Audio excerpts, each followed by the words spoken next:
Good morning. Sorry for the short notice. I wasn't sure I was going to be able to make it today for the cabinet meeting, but I'm here. So we're going to be watching President Trump hosting his cabinet meeting. As you can see on your screen, President Trump is arriving by Marine One at Camp David. For some reason, they are not having the meeting at the Oval Office today. They're actually going to have the meeting at Camp David. One of these helicopters, probably the second one here, has the president on board as he comes into Camp David. So interesting that number one, that they moved this over there instead of having it at the Oval Office. Not really sure why. I guess we'll find out. Maybe security reasons. Maybe he just wanted to be away from people. Obviously, the press is still going to be there, so I'm not really sure why they would have moved it.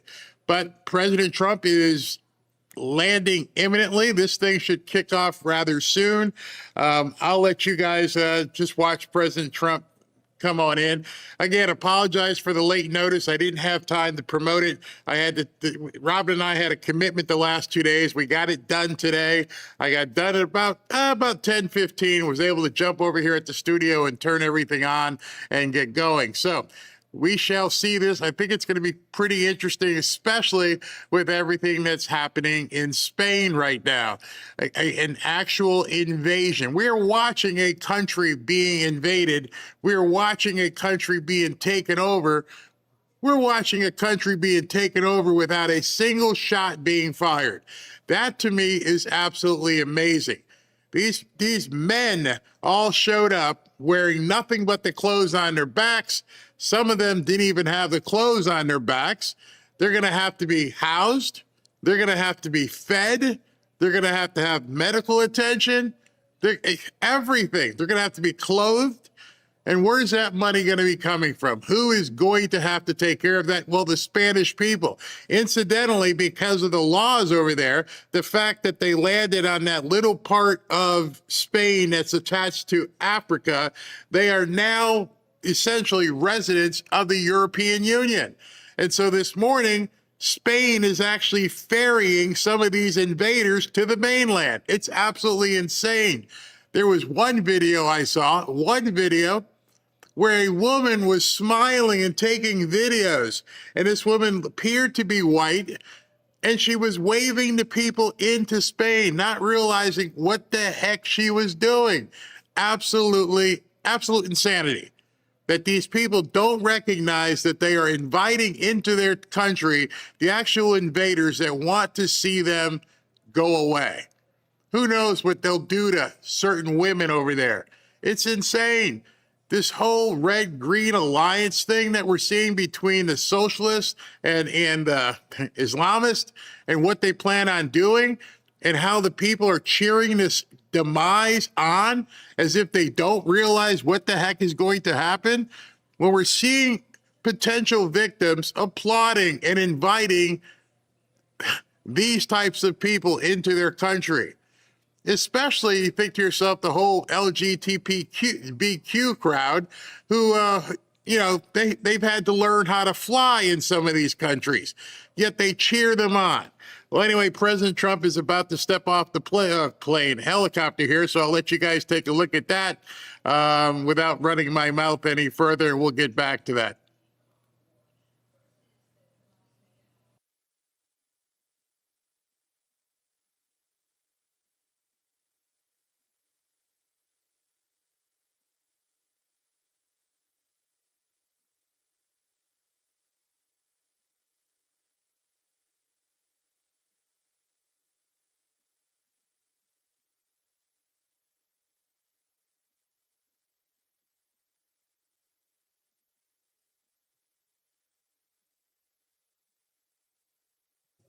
I just wanted to let you know it's quiet because I guess they don't have the area mic'd, which might be just as well, so you don't hear a bunch of propellers and things of that nature. But here comes the president as we speak.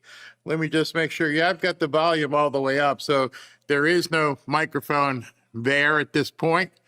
As President Trump gets off of Marine One and heads into Camp David. Let me go to full screen so you guys can watch this. Susie Wiles, looks like Marco Rubio, Pete Hegseth, all getting off the back there. Doug Burgum. So I guess the whole cabinet flew over in Marine One with President Trump. And there's his little buggy. That's pretty cool. I bet you it's a bulletproof glass buggy that'll take him over to where where the event will be. Well, no, it's not bulletproof. She doesn't have a window. Looks like maybe on his side. Interesting. All right, so we're moments away from President Trump opening up this cabinet meeting, which again, that's what I'm saying is, I think they'll have to talk a lot about Spain. Maybe they won't. I mean, it's just such a in the news topic at this point. You'd think they would. Man, those golf carts can move pretty quick. Man, they got some speed behind those suckers. Pretty crazy, pretty crazy. All right, so I'll cut back to that as soon as he comes on. And in the interim, I wanted to show you something that he posted on to True Social. President Trump posted this earlier. John Cornyn never had a problem with the so-called fund, which will not benefit me personally, meaning Trump, but rather the great American patriots who were hunted down like dogs and whose lives were unfairly and illegally destroyed by the crooked Joe Biden administration, until after I decided to endorse and support his Republican primary opponent in Texas, who easily won the nomination for the United States Senate.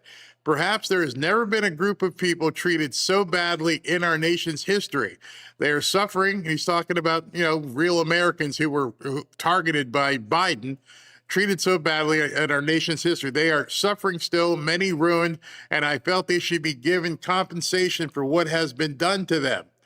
I gave up any payments for myself, which would have been substantial, including for the illegal and unprecedented raid on Mar-a-Lago, my home in Florida, even though many legal experts and others, including John Cornyn himself, said it was a shocking and disgusting display of weaponization against me. Such an event has never happened before and hopefully will never happen again. I will always feel that these victims of government should be paid back for what they were forced to endure. Their lives have been ruined. Millions of people agree with me, as was proven in my landslide presidential win, where this was a major subject of debate, and so did John Cornyn himself, until he lost his election to an opponent that I endorsed. Todd Blanche, a good man, should be immediately approved as U.S. Attorney General. Thank you for your attention to this matter. What he's referring to, if you haven't been up on that news, is John Cornyn and, of course, Tom Tillis are holding up the nomination of Todd Blanche as Attorney General. Cornyn doesn't want to vote for Todd Blanche unless he gets some assurance in writing that they'll never go forward with this, quote, weaponization fund. Has nothing to do with his qualifications as an attorney general. It's something he specifically, which there are others, he says, don't want to see this thing happen. Funny, he voted for Merrick Garland. No problem there. He voted for Joe Biden's attorney general, but he won't vote for Todd Blanche. Won't even let the nomination proceed to it, which one point a couple days ago, President Trump said, well, then fine. I'll just leave him as the acting attorney general. He's still doing a great job. He's still kicking butt. And then we'll just finish it when you're gone, because you're about to be gone. To it, John Cornyn said, well, there's many others that feel the same way. I hate when these people do this stuff. If there are others that feel the same way, if there are other turncoats that don't want these people compensated, why not name the names? Why are there so many snakes in the grass on the Republican side of the aisle? Why are there so many of them in the weeds working against the President of the United States? And I will also say, working against America. None of this makes any sense. I'm tired of talking about it and understanding that we're only beating ourselves, even after seeing what happened in Spain last night. seeing all these people invade, we still wake up this morning and people are still beating up on Trump. And when I say people, I'm talking about people on the right. They're still beating up on Trump. They're still beating up on MAGA. I can't understand it. There's nothing that makes any sense anymore in regards to how some of these people are acting. I'm just waiting for the moment, which is probably not too far off, where somebody is going to emerge and run as some independent candidate to try further to destroy America. Because if they run an independent candidate, then that person is going to take votes away from whoever eventually is going to be the Republican candidate, whether it's Marco Rubio, J.D. Vance, or President Trump himself. But none of this makes sense. It has to be calculated. It definitely seems orchestrated. And it's sickening. It's disgusting. And I keep saying it because we are at the 1 yard line. We have the ability to eradicate and vanquish the Democrat Party probably forever. They may never recover if President Trump's agenda is put out there. And because they know that their nemesis would be vanquished, I almost feel like their bottom lines, their money is tied to having constant turmoil. Instead of realizing life would be so much better if we were just completely able to do what we needed to do to make America, i.e., great again. Maybe that's the key. Maybe they can only survive. Maybe they can only make money based upon continuing the turmoil. It's becoming apparent to me at this point that that's probably a good indicator of what's going on. Because the alternative, as you look at this movie taking place, the alternative as you look here is like, wow, things would be great. We wouldn't have crazy immigration. Nope. We'd have a Western hemisphere that's prosperous. We wouldn't have all the craziness and DEI and so, nope, all of it's gone. Think how hard it would be for some of the grievance merchants to make any sort of money if things were good. A lot of what goes on with podcasting and obviously the news, if it bleeds, it leads. If we have controversy, this is what they want to put up there. Nobody seems to want to laugh and actually enjoy life. So there has to be something, some sort of thorn, some sort of stone in their shoes that keeps people looking for these things. And I notice it in our chat too sometimes when I open up and I see what people are talking about, and I think to myself, why are we focused on that? Why are people talking about this or this thing instead of looking at the big prize in front of us? You know, everything I try to do sometimes, maybe too much, is talk about the prosperity and let people know what life could be like, what the big picture in all of this could be, and what President Trump is trying to do. You know, I talk about what's going on in the market and things of that nature. And right now you can actually see forces at work trying to stop the prosperity, trying to tamp things down. It's amazing to me how easy it is to look and see what's happening. People want to embrace turmoil. I don't think they're going to be comfortable with just prosperity, safety, and winning. I don't know. I've come accustomed to being someone that likes to see things winning, likes to see things going well. I mean, right now, as we look at the stock market, let me bring it up for you as we're waiting for President Trump to come on. You know, like I said, this to me is like the news that I want to see. We're looking at the stock market's up 120, S&P's, Dow Jones is up 120, S&P's up 10, NASDAQ's up 72, NASDAQ 100 up 55. Everything is green today on a Friday. Who knows what'll happen after the rest of this cabinet meeting, what he announces, but why aren't we, especially on a Friday, why aren't we enjoying life? Now, on a good note, I'm going to take some comments while we're waiting for him to come up. This is on a good note. This is the last weekend, just so everybody knows, this is the last weekend in the next 6 or 7 months, the very last weekend for the next 6 or 7 months without some form of football. I can't wait. I really, really can't wait. I love it. All right, let me take some comments from you guys while we're waiting here. Hanukkah says, deeper grave for the deep state. Absolutely. As a former athlete, Andrew says, I love winning. In a spiritual battle, this is a good one. In a spiritual battle, the enemy works focused on negative and misery. I choose joy. Yes, I don't want to be miserable. I don't want you guys to be miserable. That's exactly what I'm talking about.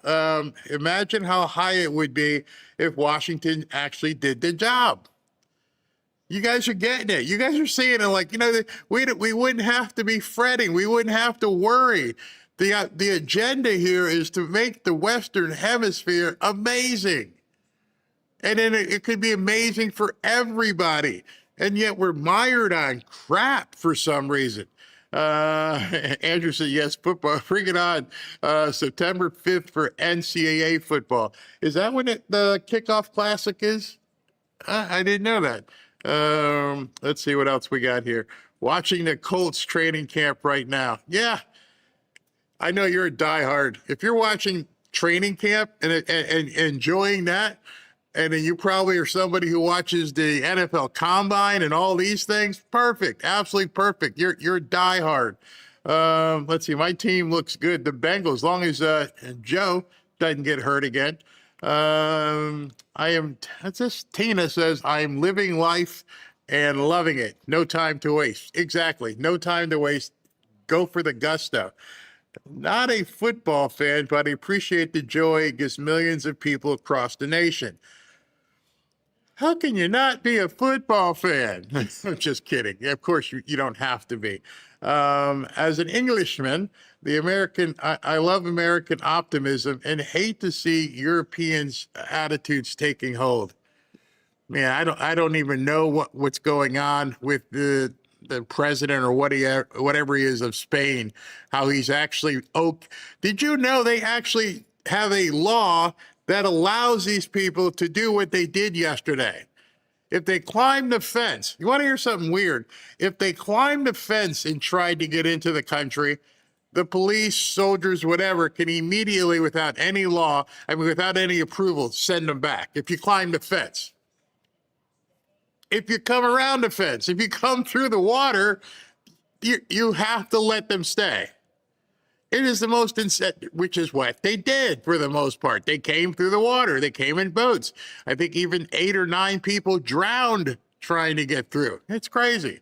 It says, football is okay as long as it doesn't get political. Be proud of your flag and stand up for the national anthem.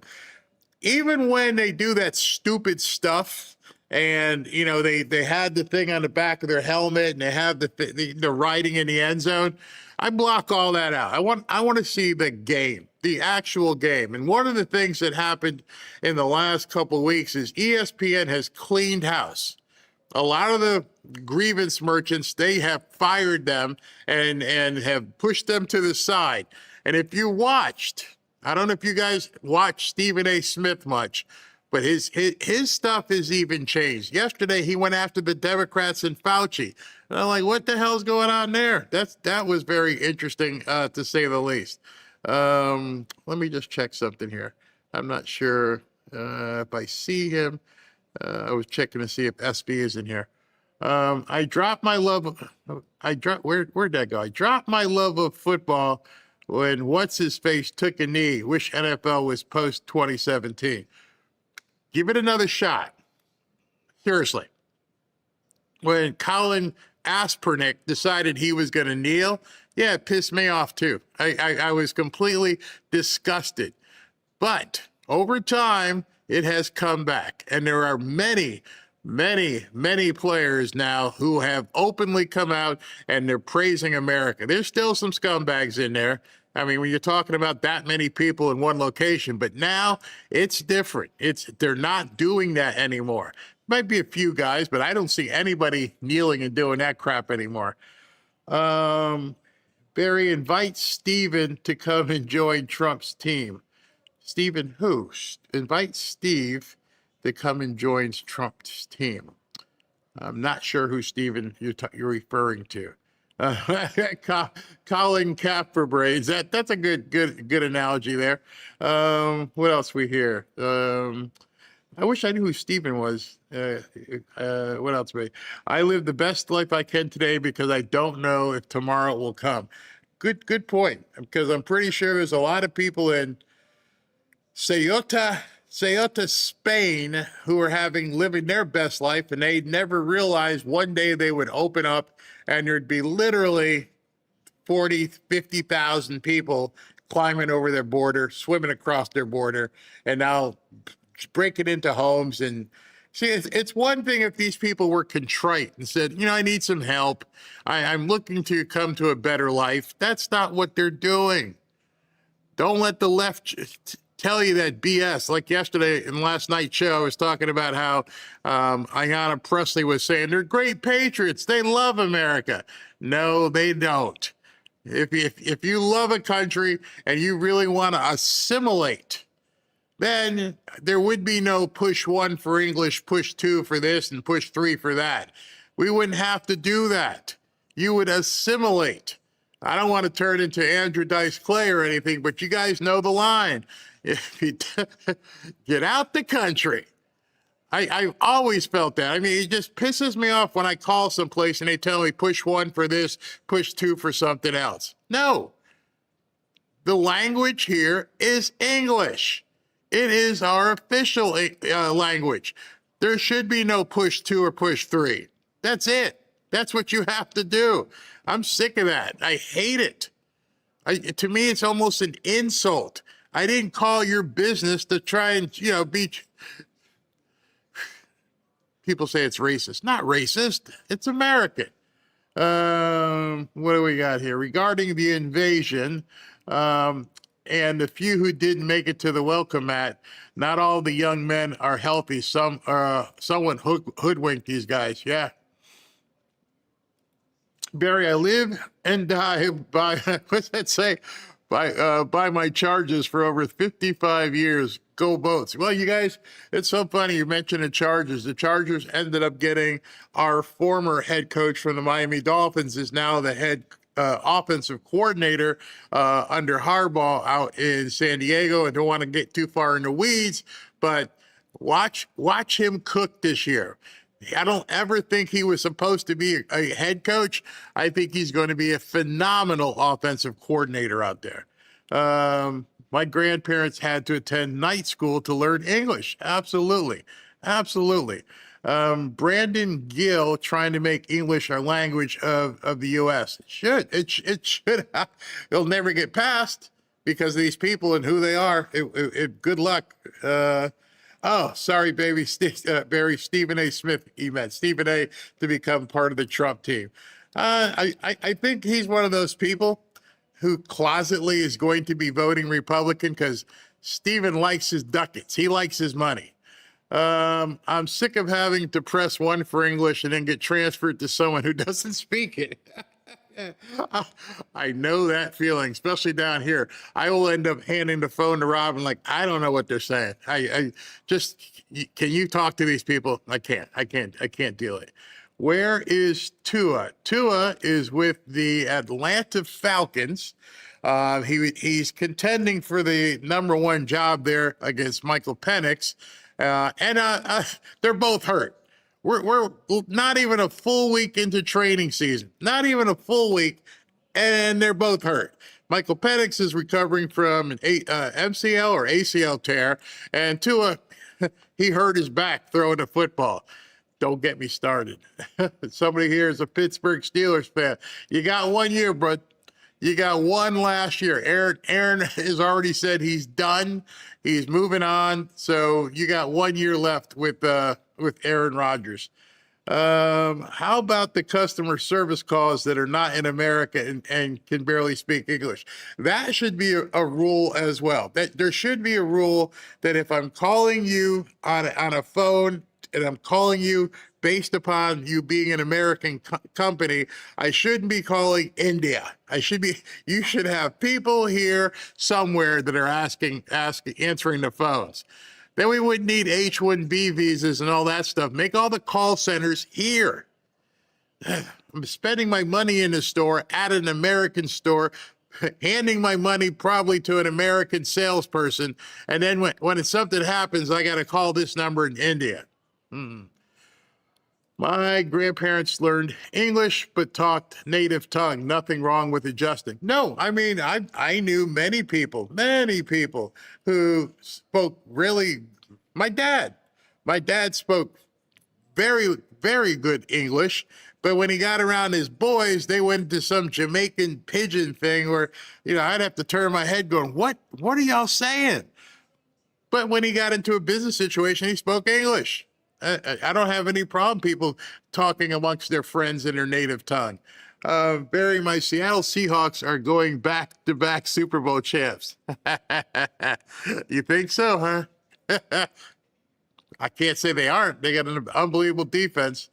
What are we else here? Penix is from the Indiana University. You mean the defending champs? Yes. Where else here? Let me go with some. Sandy, as a Chargers fan, I feel your pain. Let me look here some more. Did you see the idiotic House representative in Florida who forgot to file her financial paperwork on time and lost a House seat? Yes, I did. And what this, I was going to say woman, could be a man or woman. He's referring to one of our House Republicans here, completely lost her seat, can't even go to the election because she forgot to fill her paper on the deadline. And the judge, you give these judges an opportunity to screw Republican, they're going to do it. They're definitely going to do it. And so we lost a House seat simply because she didn't file on time. Have to wonder, was it on purpose? Just saying. Just saying. And guess what? We have a socialist running down here in one town over from me, who's running against incumbent Republican. Oh, here, let's look at this. Hold on.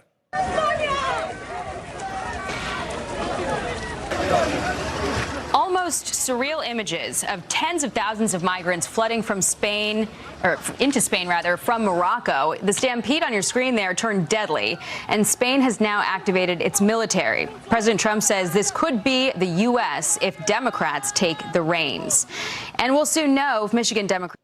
Man. Can you imagine? We already went through it once, but could you imagine if they took over again, what would happen? It'd be absolutely frightening. I was watching all that all day yesterday, and I'm like, this is insane. By the way, when she said they activated the military, they sent like 100 people. That's what they sent there. They sent like 100 soldiers to try and stop or keep people safe from 50,000 people rushing over the border. Crazy. Barry, I can't wait to see what the Las Vegas Raiders are going to do. Well, I understand they're going to be using, what's the guy's name? Is it Kirk Cousins? Kirk Cousins is going to be the quarterback, and they're going to make Fernando Mendoza, is that his name? Whatever his name, Mendoza, sit on the bench, which isn't a bad thing. Kind of smart. Loved watching Johnny Carson's animal videos yesterday. Those were funny. Let's see here. We saw that 4 straight years under an auto pet. Yeah, I don't know if you saw the story about Kamala Harris. Kamala Harris, the hypocrisy of the Democrat Party knows no end. Kamala Harris bought an $8 million home. Let me see if I can find that real quick. Kamala Harris.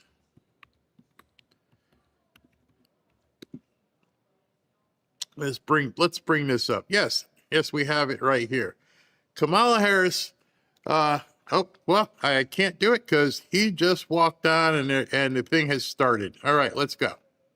It was not, last visit was with Eisenhower, when they allowed you onto the actual campus, and it's a long time ago. but never into this room. I want to thank all of you for being here. And again, this is a cabinet meeting. It's open. I've done a lot of open cabinet meetings, and I feel it works out very well. Everybody can ask questions. We'll let you talk about certain things we can't answer because they're ongoing and very important. But this is one of the most talented teams ever to serve the United States and in the United States government. This is a talented group of people. Let's see, I'll go one after another. Yeah, there's a couple of steps, but that's okay. It's an amazing group, and America is safer and stronger and far more successful than it was 2 years ago, and I think, frankly, that it ever was. I don't think it's ever been anything like this. And we're building more factories and plants in this country than we've ever built before. And we're going to be, at some point, we'll be leaving this position, and we're going to leave this country in very, very good shape, better shape than it's ever been. When we took office, we inherited a total catastrophe. The last administration created the worst inflation in 48 years, the most dangerous and insecure border in history, and exploding trade deficits like we have never seen before, rampant crime, men and women's sports, transgender mutilation of your children, and chaos and bedlam all over the world. Other than that, they did quite a good job. In less than 18 months, we've turned around 4 years of disaster. We now have the strongest border in American history. We went from the worst border, I believe, of any country in history. 25 million people came through in 4 years. And these are people that, in many cases, you don't want. They were murderers, they were drug dealers, they were people that you do not want. But now we have the strongest border in American history, and for the last 15 months, the report just came out again, we've had no people coming in through our southern border, zero. And it's almost hard to say because you'd say, is that even possible? They have 25 million people came in. We have no people coming in illegally through our southern border. And that's in history, so think of that zero, a big, beautiful zero. The murder rate saw its single largest drop ever recorded to the lowest in 125 years. That goes back to, think of it, it goes back to 1900. Lowest murder rate in the history of our country. So that's something. Today, I just want to mention that we heard in Minnesota there was a cyber attack, and they blame it on Iran. I don't think so. I blame it on Minnesota because they're grossly incompetent. There was a cyber attack of 30 water plants, and I would blame it on Minnesota and the governor, the corrupt governor of Minnesota. They like to say, oh, it was Iran. Iran should be so lucky.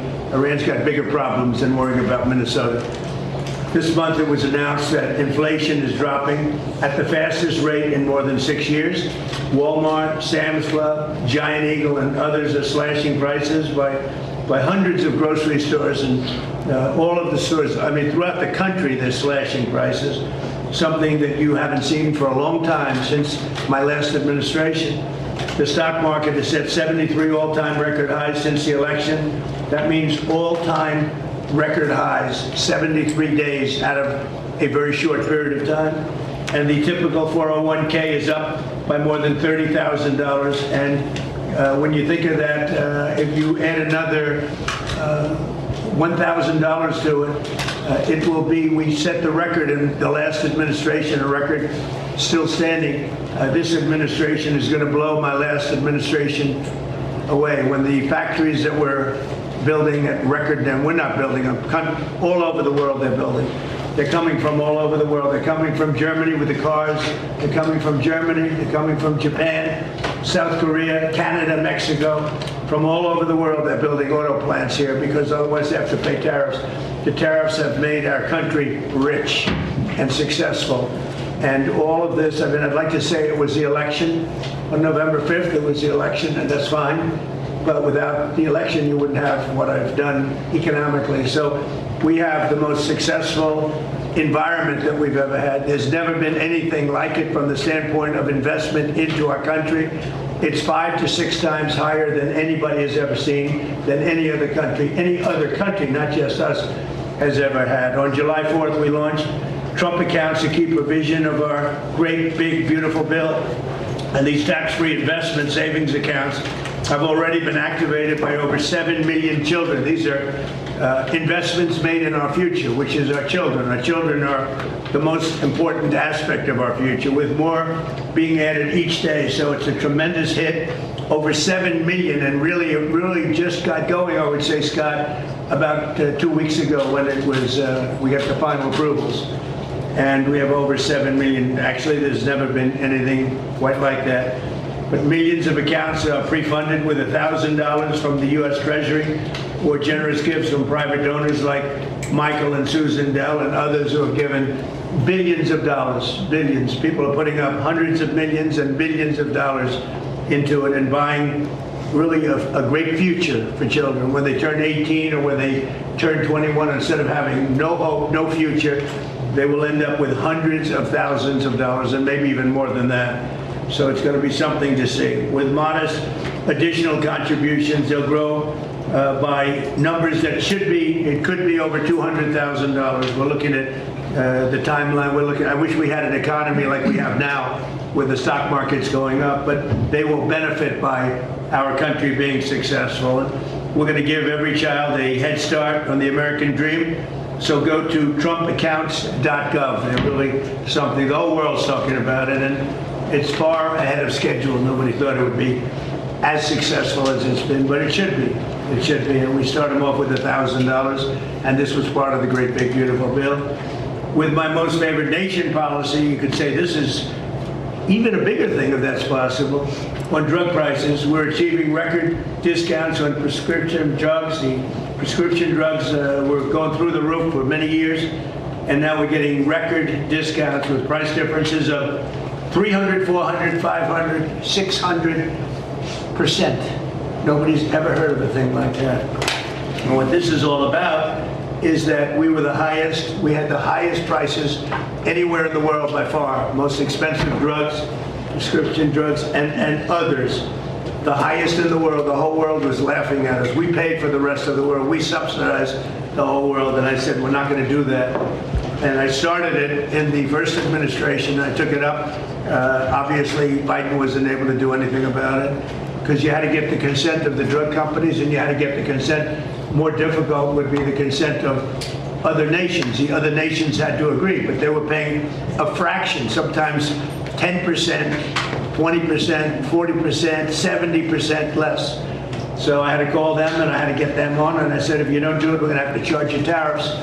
And they all said no at first, very politely said, sir, we can't do that. We're not going to double our prices. They had to double their prices, and in some cases triple their price, and we would come down. So a pill that sold for $10 in Germany would sell for $130 in New York. Same pill from the same company, the same factory, the same plant, same laboratory, from $10, and we pay $130. I say, no.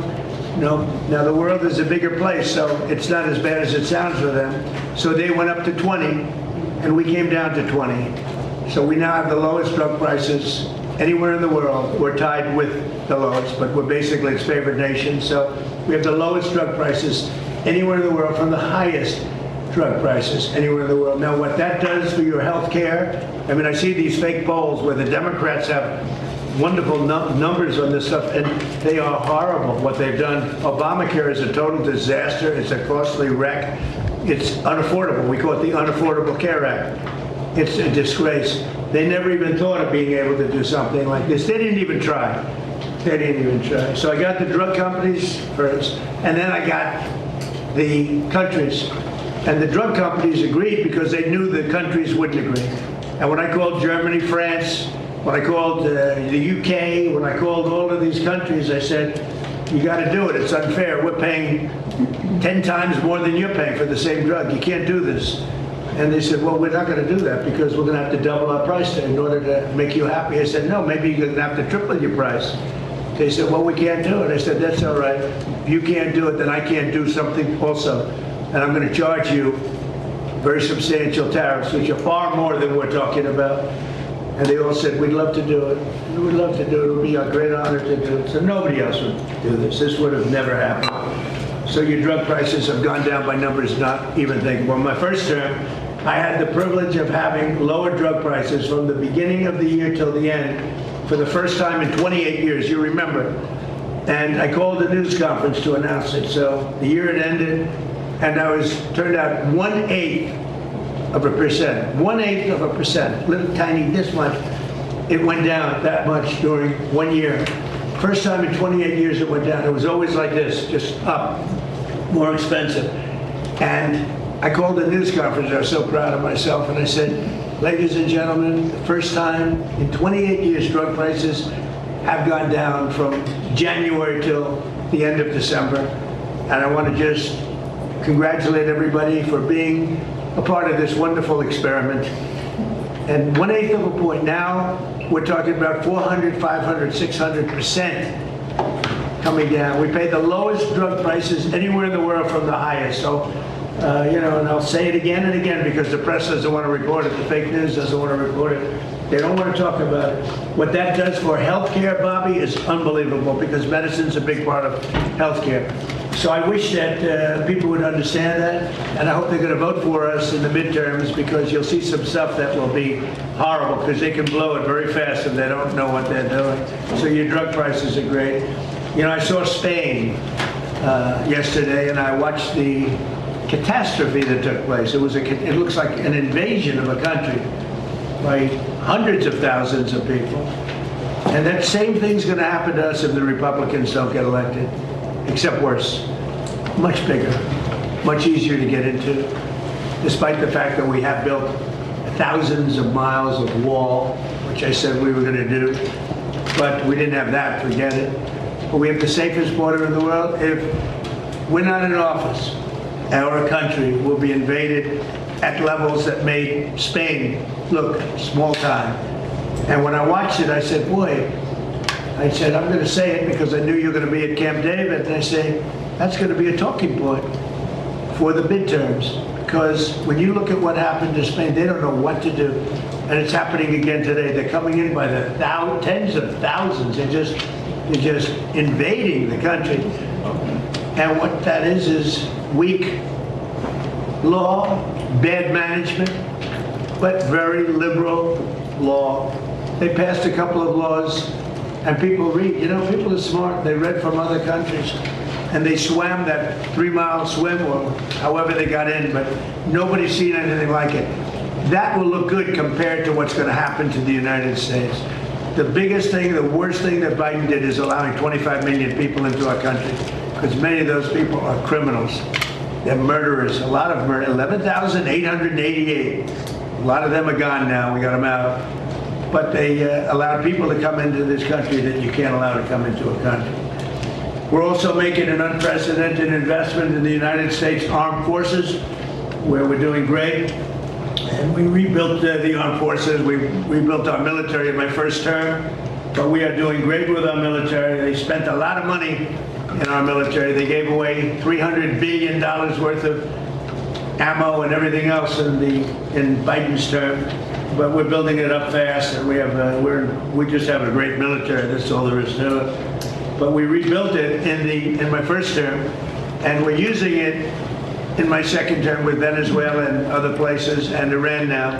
Iran is doing very poorly. Just in case you read incorrect stories, they're doing very, very poorly. They're having a hard time. They've been very dishonest. They've been very dishonorable to deal with. But that makes no difference. They're doing very, very poorly. We're also making that investment and looking forward to getting $1.5 trillion next year. And people see now how important it is. We want to keep a safe country. We have to keep a safe country. And the good news is all of that equipment is made in the USA. So we're making it here. It's jobs. And each one of our defense groups are building literally at least 4 new massive plants as we speak, because we want them to move faster. We have the best equipment in the world, but we want them to move faster. We don't want to wait a year or a year and a half. We want to wait a week, maybe. So that's happening, and I think the results are very good. They're building at levels that nobody's ever seen before. And we've had tremendous success, and our military was just proud of it. Again, Venezuela was a one-day war. And we have a great relationship with Venezuela. We're working with partners with Venezuela now, taking out tens of millions of barrels of oil and going to Houston, going to Alaska, going to Louisiana, going to different places for refineries. And it's been very much amazing. The administration has done more in 18 months than most administrations have done in 8 years if you had a two-termer. We've done more in 18 months than anyone's ever seen before. Nobody's ever seen. This is the golden age of America. And we have a war that's going on. I guess you call it a war. Maybe I call it a military operation. They have no Navy. It's been obliterated. Their Air Force has been obliterated. They have no planes. Their missiles have been largely, they have some left. They have some, but they have far fewer than they had 4 or 5 months ago. Their manufacturing capacity is almost gone. The drone capacity is almost gone, there are very few, but they have some. If they have one, that's too many as far as I'm concerned.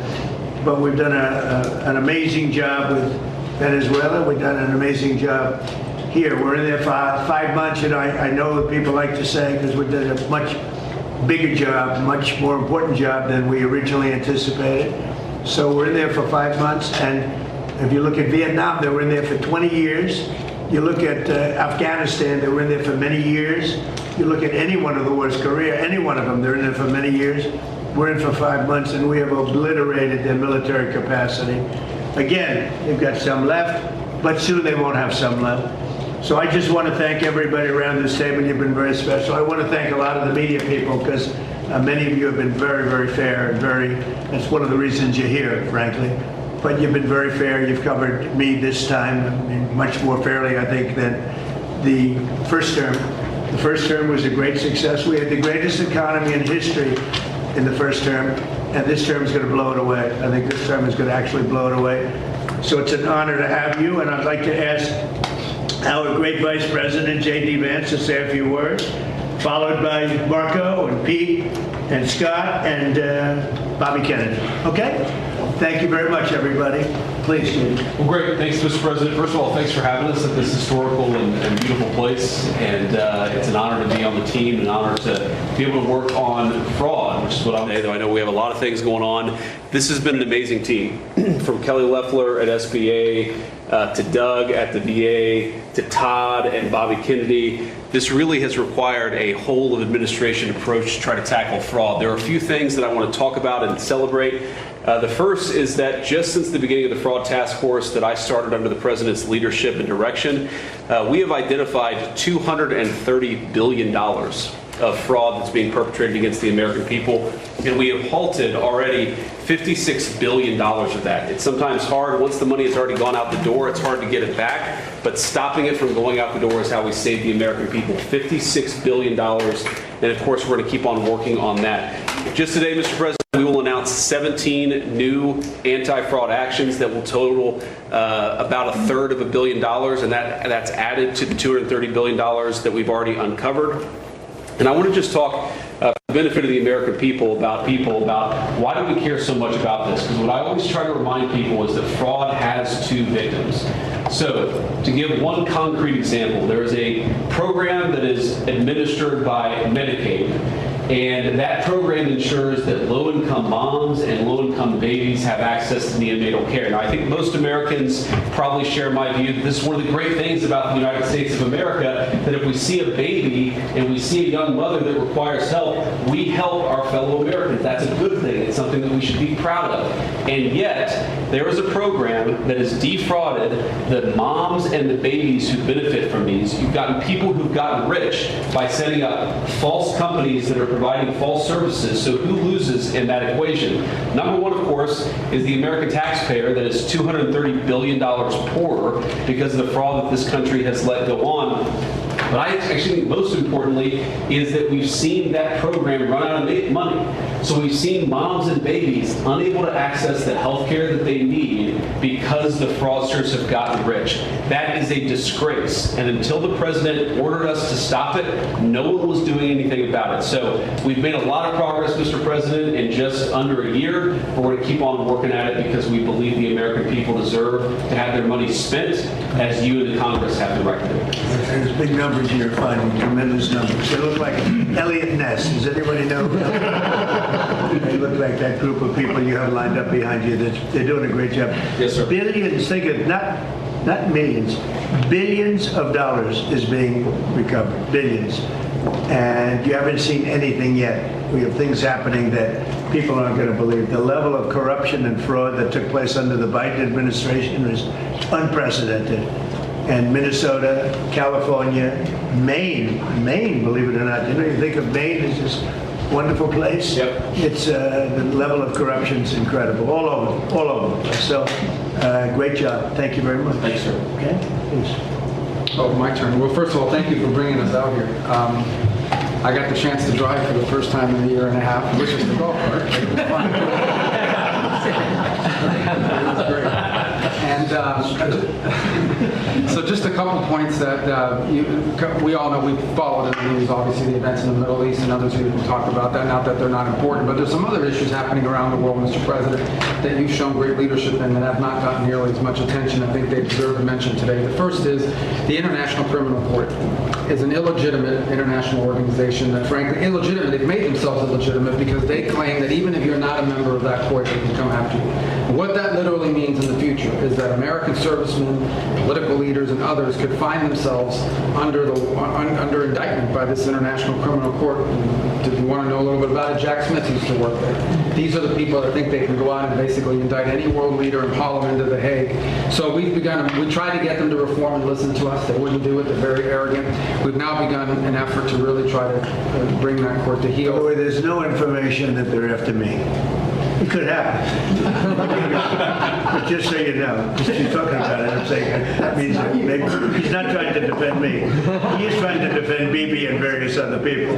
But there are many people that shouldn't be looked at that way. But there is no indication that I'm one of them at this moment. Well, and I actually think the people who are in biggest danger in our system are servicemen, people in uniform. That they'll try to go out for the rest of their lives, will not be able to travel anywhere in the world with their families because they can be arrested on one of these items. Imagine, you're a soldier, you fought in a war, and 20 years later they try to come grab you. So this is a big problem. So we've had dozens of countries already join us in this effort. Since we started 2 weeks ago, 5 countries have already quit the ICC and notified them that they're leaving, and we think there'll be more. The second thing is we had an unprecedented ministerial. 60 countries came to Washington, and we're a part of an effort where we were shedding light on far-left terrorism and violence. You know, the bomb goes off somewhere and it's tied to some right-wing group, or what I don't consider neo-Nazis right-wing, I consider them Nazis, right? But you're going to get a lot of attention on that. But if it's a leftist group, an Antifa group, that gets no coverage, or they ignore the ideological spin and the ideological reason behind it. So we've got 60 countries came up here and hopefully creating a strong coalition to go after far-left violent terrorism. Go after it and call it by name, and I think we're building a very strong coalition there. We've had some successes in the Middle East, Mr. President, as you know, in the diplomatic front. The deal with Lebanon and Israel is unprecedented. President Ayoun was here a week ago. I think that was the first visit by a Lebanese president in over 30-some odd years. In fact, this is the first time the Israelis and the Lebanese government have spoken at the official level in close to 30 years. And that was thanks to your leadership. A lot of work to be done to keep that peace and build on it, but it's a real achievable. And of course, as you announced last night, Mr. President, this disarmament deal that you brought about with Steve and Jared's work on Hamas is another big step as well.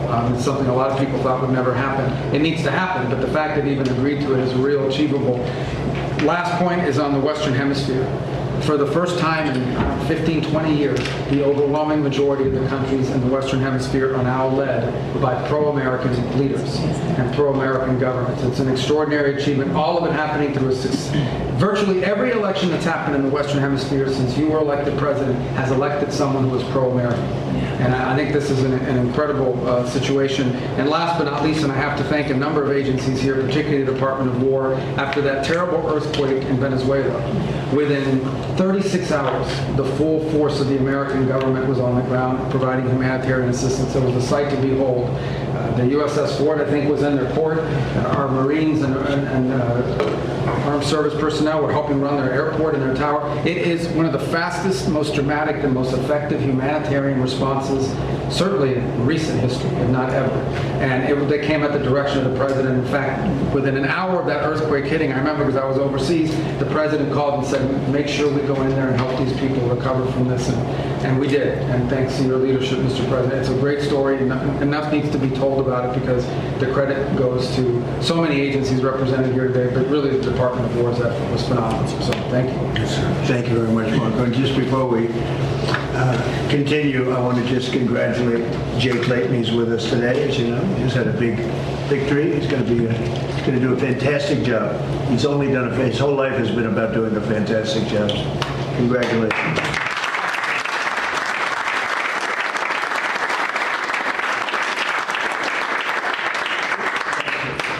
Well, thank you, Mr. President, for the invitation, the opportunity to be here. It's an honor for the War Department to help run this facility, also from the food to the fence line. It's an honor to have you, and it's great Americans here and all around the country and all around the world who are the core of what keep us safe. But in order to do that, you have to have a leader that's willing to put them in a position to do it. And that's my takeaway, Mr. President, is sort of 3 points. One, it takes courage. 2, it takes restoring a spirit, which you have done. And 3rd, it takes investment, and not just an investment, but a generational investment. And I think people miss that. The courage it takes to seal the border, to say we're going to do it, and we're going to do it every single day, and we're going to do it on behalf of the American people. The courage to bomb the Houthis and say we will maintain freedom of navigation, and wonder why they're not involved in this conflict, the Houthis, even though they're a proxy of Iran, because they felt the weight of American power for 45 days, and you had the courage to do that. The courage to do Midnight Hammer and conclude the 12-day war by obliterating their nuclear sites, something other presidents had the option on their table to do, but they never pulled the trigger because of the complications, because of the challenges, because of the risk. Courage. The courage to take on the cartels and drug boats, and now forming the ACCC, the America's Counter Cartel Coalition, with all those friendly governments that Marco talked about, who want to be shoulder to shoulder, not just with America, but with a bold, strong America with clear leadership. The courage to go get Maduro in the most dangerous, most heavily guarded house, inside the most heavily guarded fort, inside the most heavily guarded town in their capital city in the middle of the night, and change the entire dynamic of that country and that region. And the world saw what the American military was capable to do, but that doesn't happen unless the commander-in-chief says you're authorized to do it, and will take the handcuffs off when you do it to ensure that Americans come home.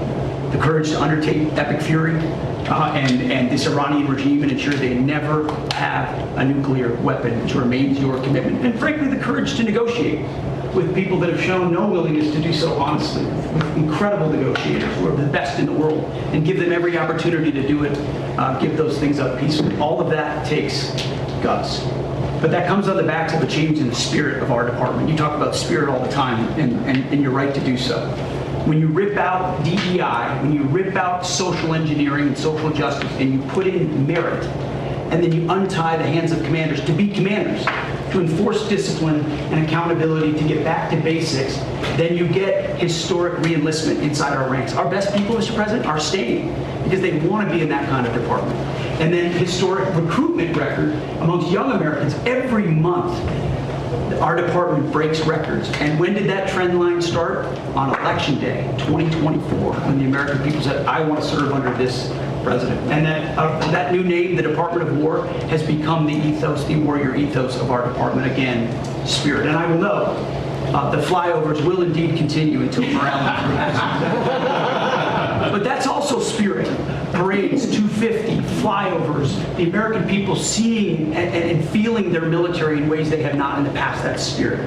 And then finally, Mr. President, a generational investment. You rebuilt the military in your first term, and you've spent in your first year $1 trillion, and now we are committed in working with Congress to get $1.5 trillion. But this is not the same way we funded our department in the past.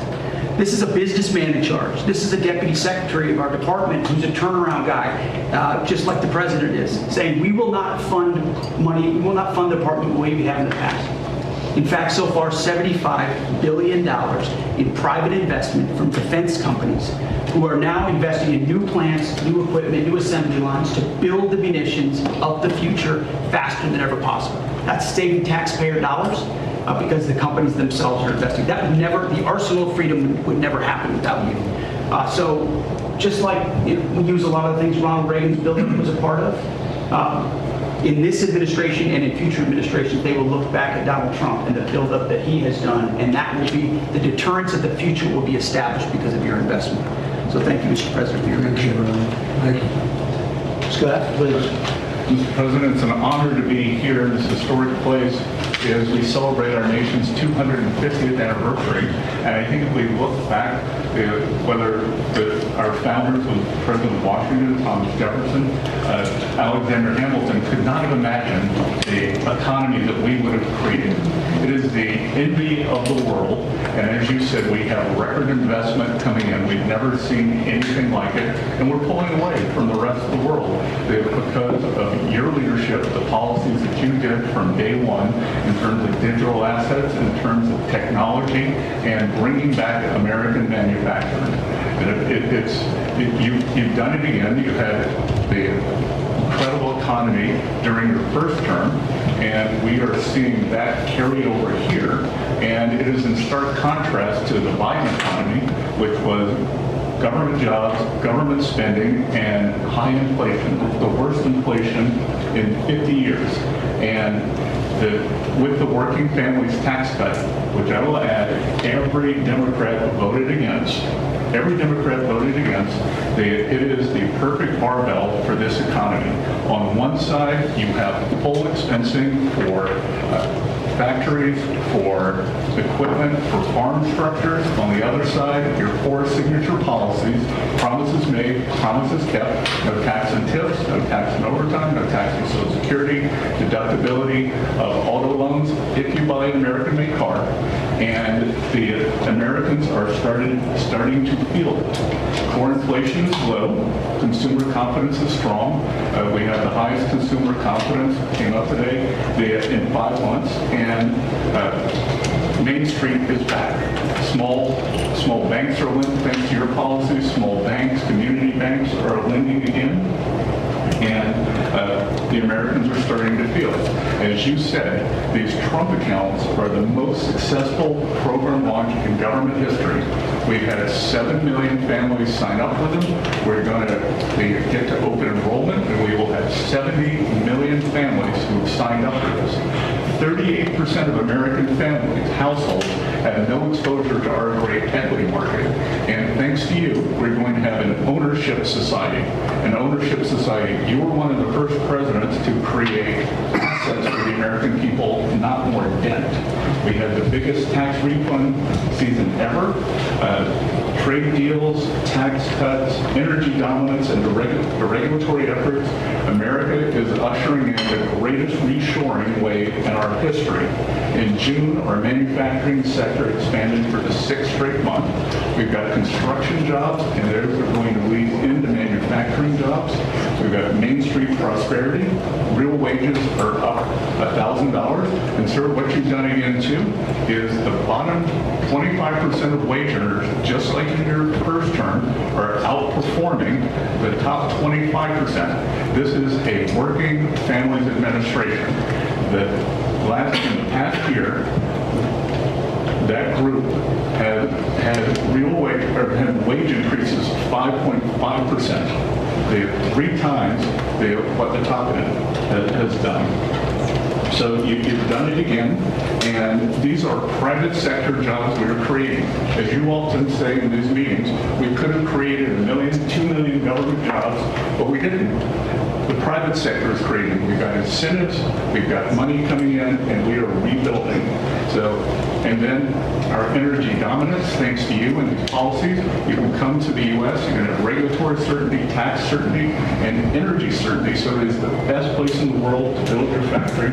And finally, I want to add, it has been a pleasure to be a part, or a privilege to be a part of, as we've gone from epic fury to economic fury, to constrict on your orders, constrict the Iranian regime's the financial tentacles all around the world. We started it on your orders. We started it in March 2025. In December of 2025, the largest bank in Iran collapsed. The central bank had to print money. That caused inflation. Now they got 180% inflation. They aren't able to pay their troops. And on your orders, we are searching for their assets all around the world, and that money will go to the Iranian people, Americans who have been harmed by the Iranians, whether the USS Cole or the barracks in Lebanon. Or it will go back to when the Iranians attacked these ships coming out. So it's been a privilege to be part of that, and I look forward to the rest of it. Thank you very much. And I want to just add that today there are more people working in the United States than at any time in the history of our country. We have more people working today. Well, think of that number. I mean, more people working today by far than at any time in the history of our country. So it's been something very, very special. Bobby, please. Thank you, Mr. President. Let me just take a moment to take note of the historical significance of this occasion.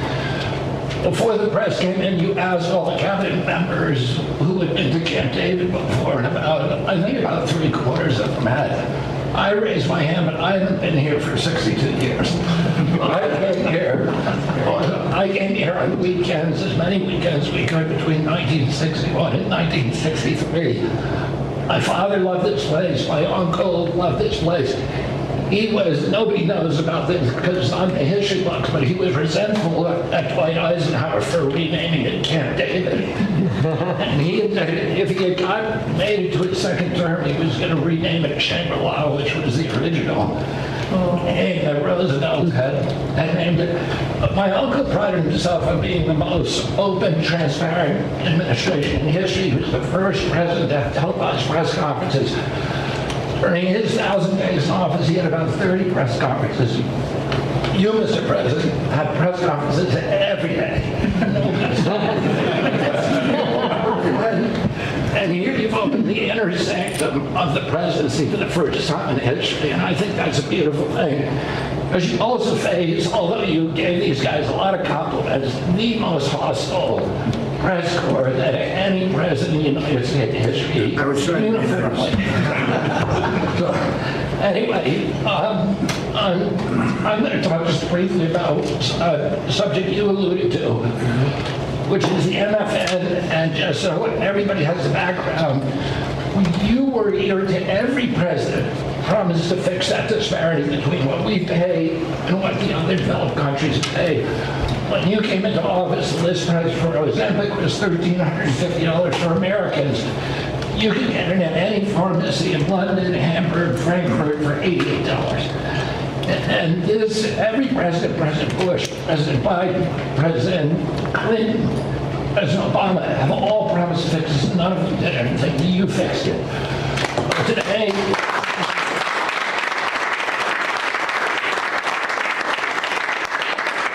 by the time you leave office, assuming that's in 2028, 95% of the drugs that are available to Americans, they will be paying the lowest prices in the world. Trump RX, just in the short time that since we put it out, has saved Americans $700 million. We now have 800 drugs on there. We have deals with Amazon and with GoodRx. We're adding more and more drugs every day. And I'll just give you one example. Praluent is a very popular cholesterol drug.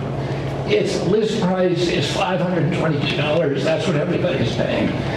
We now have it on Trump RX for $237.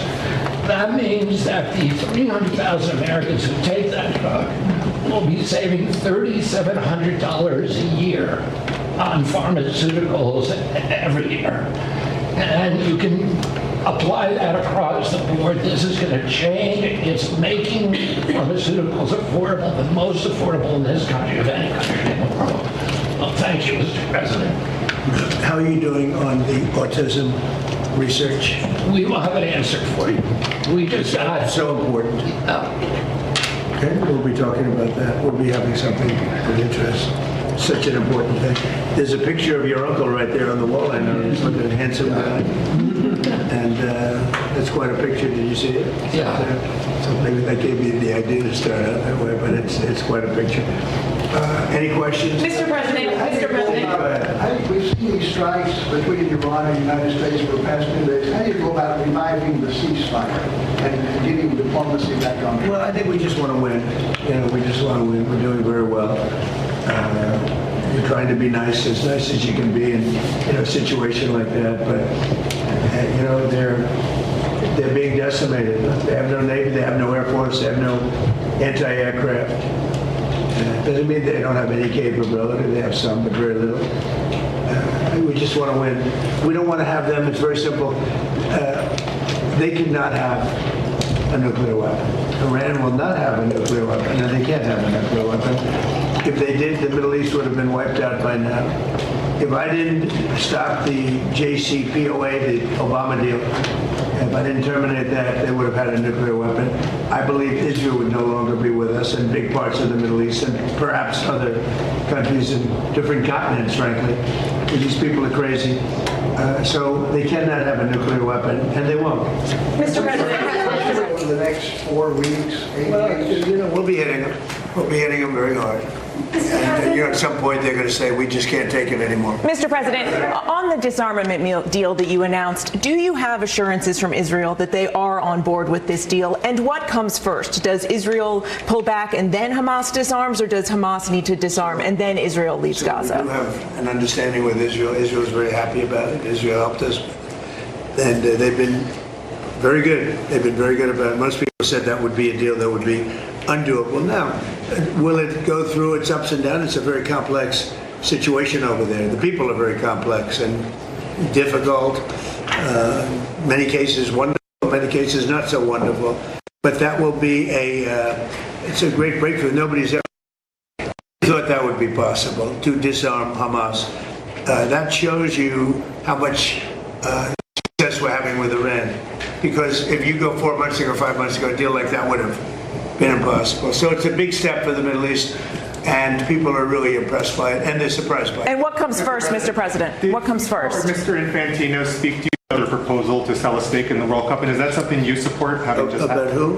Did FIFA or Mr. Infantino speak to you about their proposal to sell a stake in the World Cup? No, I never spoke to him. Mr. President, you said this morning on Truth Social that victims of government abuse should be paid back. Yeah. Even if it's not the anti-weaponization fund, would you still want the acting attorney general to find a new way to do that? Weaponization against large numbers of people in our country by the Biden administration and by Obama, but by the Biden administration in particular in this case. But large numbers of people, their lives have been ruined. They've been destroyed. Families have been, decimated.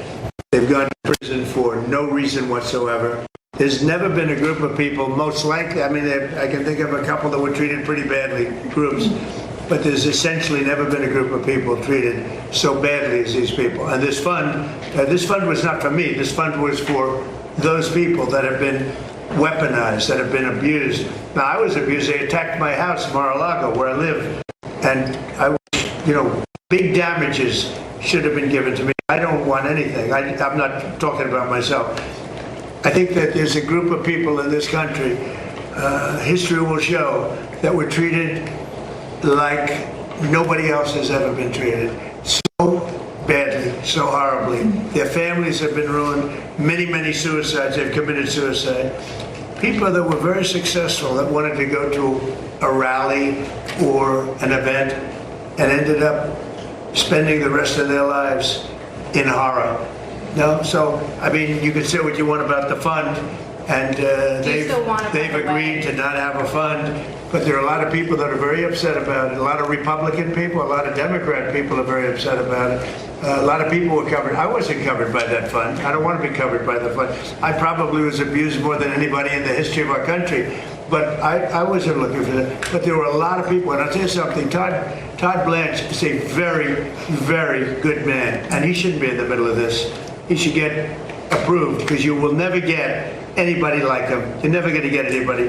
And to make him a pawn in this whole thing, this is being done by a senator. And I don't really blame him, to be honest with you. I endorsed his opponent. And as soon as I endorsed his opponent went through the roof, and he won the primary election. in Texas for the Senate. And the man that lost, the man that I didn't endorse, has become very angry, and that's okay. I mean, I understand that. I probably would do the same thing. You want to know the truth? I think I'd do the same thing. Mr. President, on that though, do you agree, just to be clear, do you agree with the acting attorney general that the anti-weaponization fund is dead? And why not just put that in writing? It's dead, but you know, I wish it weren't, to be honest with you. I think people were horribly treated, horribly abused. This has nothing to do with that. This was me. Horribly abused, and I'd like to see them compensated for the pain. They lost their families. They committed suicide. Many people committed suicide.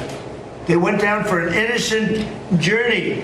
And I'm not only talking there, I'm talking about not even having to do with that. The way they were treated. The Biden administration and the Obama administration weaponized government and destroyed lives. But should they put it in writing? Willing to accept limits on the scope of the audit immunity deal in order to get Attorney General Blanche confirmed? Well, no, he should be approved forthwith. I mean, you're never going to get a person like that. Everybody agrees to it. Don't forget, Senator Cornyn thought he was phenomenal until he lost. You know, when he lost, is that a correct statement? You come from Texas. Yes. I mean, he thought this was the most incredible person. And when he lost, now he lost because of me. I endorsed somebody else. And as soon as I endorsed the other person became a rocket ship upward. And he lost. And, you know, I think I'd be the same. But would you I mean, I shouldn't say that, but I'd be upset also. And so I fully understand it. He shouldn't be that way. I shouldn't be that way. But he is that way. He's become a very angry person. And I understand. You have a couple of others that caused their defeat too. And, you know, you'll probably hear from them too. Yeah. Mr. President, back on Iran, there's a report that you got a proposal from the military to go big and hit them hard over 10 or 14 days. Well, we're going big. Are you going to consider? We've already gone big. Look, I mean, what's big? They had 159 ships. That was their entire Navy, 159. Their entire Navy is laying at the bottom of the sea. I'd say that's going big. They had 200 airplanes. They're all gone. Every one of them. They're not one airplane. They had anti-aircraft weaponry, very good, but it didn't work. And it's all gone. Their radar is all gone. Their leaders are all gone. Everything's all gone. But they'll fight onward. Mr. President, on Ukraine, you said the other day that you're not sure about whether to grant Ukraine the Patriot missile license that have been discussed. Do you want to see more from Zelensky before you take that action? Well, it's a big step. Look, we have the greatest weapons in the world. We have the greatest drones in the world. People don't know that. We have the greatest weaponry in the world. We have, in the case of President Zelensky, he'd like to have some Patriots. He'd like to have some Tomahawks, which are, you know, lethal, one offensive, one defensive. But give somebody the Patriot. As an example, the other day you read that 5 missiles were shot. They were going 8,600 miles an hour. Think of it, 8,600. Now a car, if you go 60, it gets to be a little faster. If you go 100, 8,600 miles an hour. And they were big missiles. And they were shot at Jordan. And our guys were there. Bing, bing, bing, bing, bing. 5. Bing, bing, bing, bing, bing. I don't want to be like that. I had to be very careful. That would have been a great sound bite. There were 5 missiles, and we shot all 5 down before they got close. Nobody else has that capacity. These weapons are incredible. We have to be very careful about letting somebody build them. You know, it's very important now. We are building many plants now to make those, and the Tomahawk missile is the most incredible thing. You can go into a doorway. You can put it through a window of a house. Nobody's ever seen anything like it. You have to be very judicious, but you have to be very careful. Now, we have not agreed to that. We're talking about it, but it's a hard thing to give away that kind of technology. And I don't think this would ever happen, but you know, those people that you give that technology, they can someday turn on you. You know, that is possible. You look at war, it's happened a couple of times over the years, right? So we have to be very careful. I mean, we guard that. We have the greatest military in the world, but we have the greatest weapons in the world. Now we have to make them a little bit faster because we've given a lot away. You know, President Biden, unfortunately, gave a lot away to Ukraine. And he gave, and so did I. I mean, I gave them the javelins and the tank busters. Without the javelins, that war would have been a one-day war. It would have been over. They wiped out the tanks going up to Kiev when they got stuck in the mud. They had a general that decided to go through the mud instead of going up the highway where they were going very nicely. It would have been over. But no, I gave them the javelins. The javelins are unbelievably. We have the greatest weapons in the world. We have to be very careful about giving out the secrets to those weapons. And they're not, you can't copy them. It's a little like NVIDIA. They have a chip. They say you cannot copy it. The complexity is so great you cannot. You know, most things you copy. China's known for it, other countries, we do something, and I guess we copy also. But most things you can copy pretty easily. There's a chip that they made, their ultimate chip, and they always have the ultimate chip. And I say, well, why doesn't somebody copy it? Because they can't, the complexity. They can't copy our weapons. We have the greatest weapons in the world, many of them. Those are just 2 or 3 that I mentioned, but you cannot copy them, so we have to be very careful. Has disarms as part of this plan. Who do you see as taking possession of those weapons that they have? Does that go to the new government? It's going to be the Board of Peace, mostly. It's going to be run by the Board. This Board of Peace has been it's led by some amazing people. Board of Peace. On Iran, Mr. President, you said they do have some capabilities left. Should Americans be prepared for these back and forth attacks to continue until Iran simply isn't able of striking back? They'll get weaker. They'll get a little stronger maybe now, but they'll get weaker and then they peter out. Yeah, sure, I think so. I mean, it would be foolish to say no. You know, you always have to keep your guard up. What is the status of talks? Who from the administration is talking to the Iranians? But they break their word so often. Steve is talking, Jared, we have very good people. JD's involved, very strongly involved. We have great people talking. Marco's involved. Because they say talks aren't happening. Very good people. We have the best people. But they'll make a deal. As an example, we'll talk about nuclear. And we'll be in there talking about nuclear for 7 hours. I say, why do you need 7? You can take 10 minutes. You have 5 minutes. We should solve it. But 7 hours, and then they'll go out, and I'll say, they discuss nuclear. And they'll go out and they'll say, we never discussed nuclear. And I say, why do they say that? All they do is make me angry. You know, you just make me angry. Any other questions? Do you believe that you can reach a deal with Iran, given that you talked about how disloyal they are? I'm losing faith in them because they do lie and they do misrepresent. Well, the other day, the 5 missiles were shot. We knocked them down, but we were in the midst of a negotiation. I mean, I'm waiting for Steve to call me. How's the negotiation going? And instead, I got a call from Pete that they just shot 5 missiles at one of our bases in Jordan. And we have bases in Jordan. Fortunately, our people operated the equipment. It's also very complex to operate. You know, you talk about the equipment.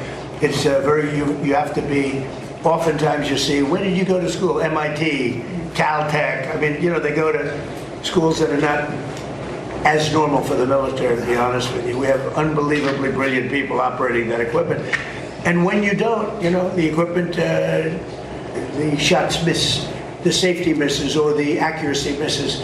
We have unbelievable people. Think of it, we had 111 at one point, a couple of months ago. 111 over a short period of time, missiles were shot at the Abraham Lincoln aircraft carrier. Great, beautiful ship.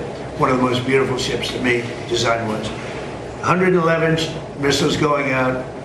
Out of the 111 missiles, 111 missiles were shot down quite a bit earlier than they got, I mean, long before they got there.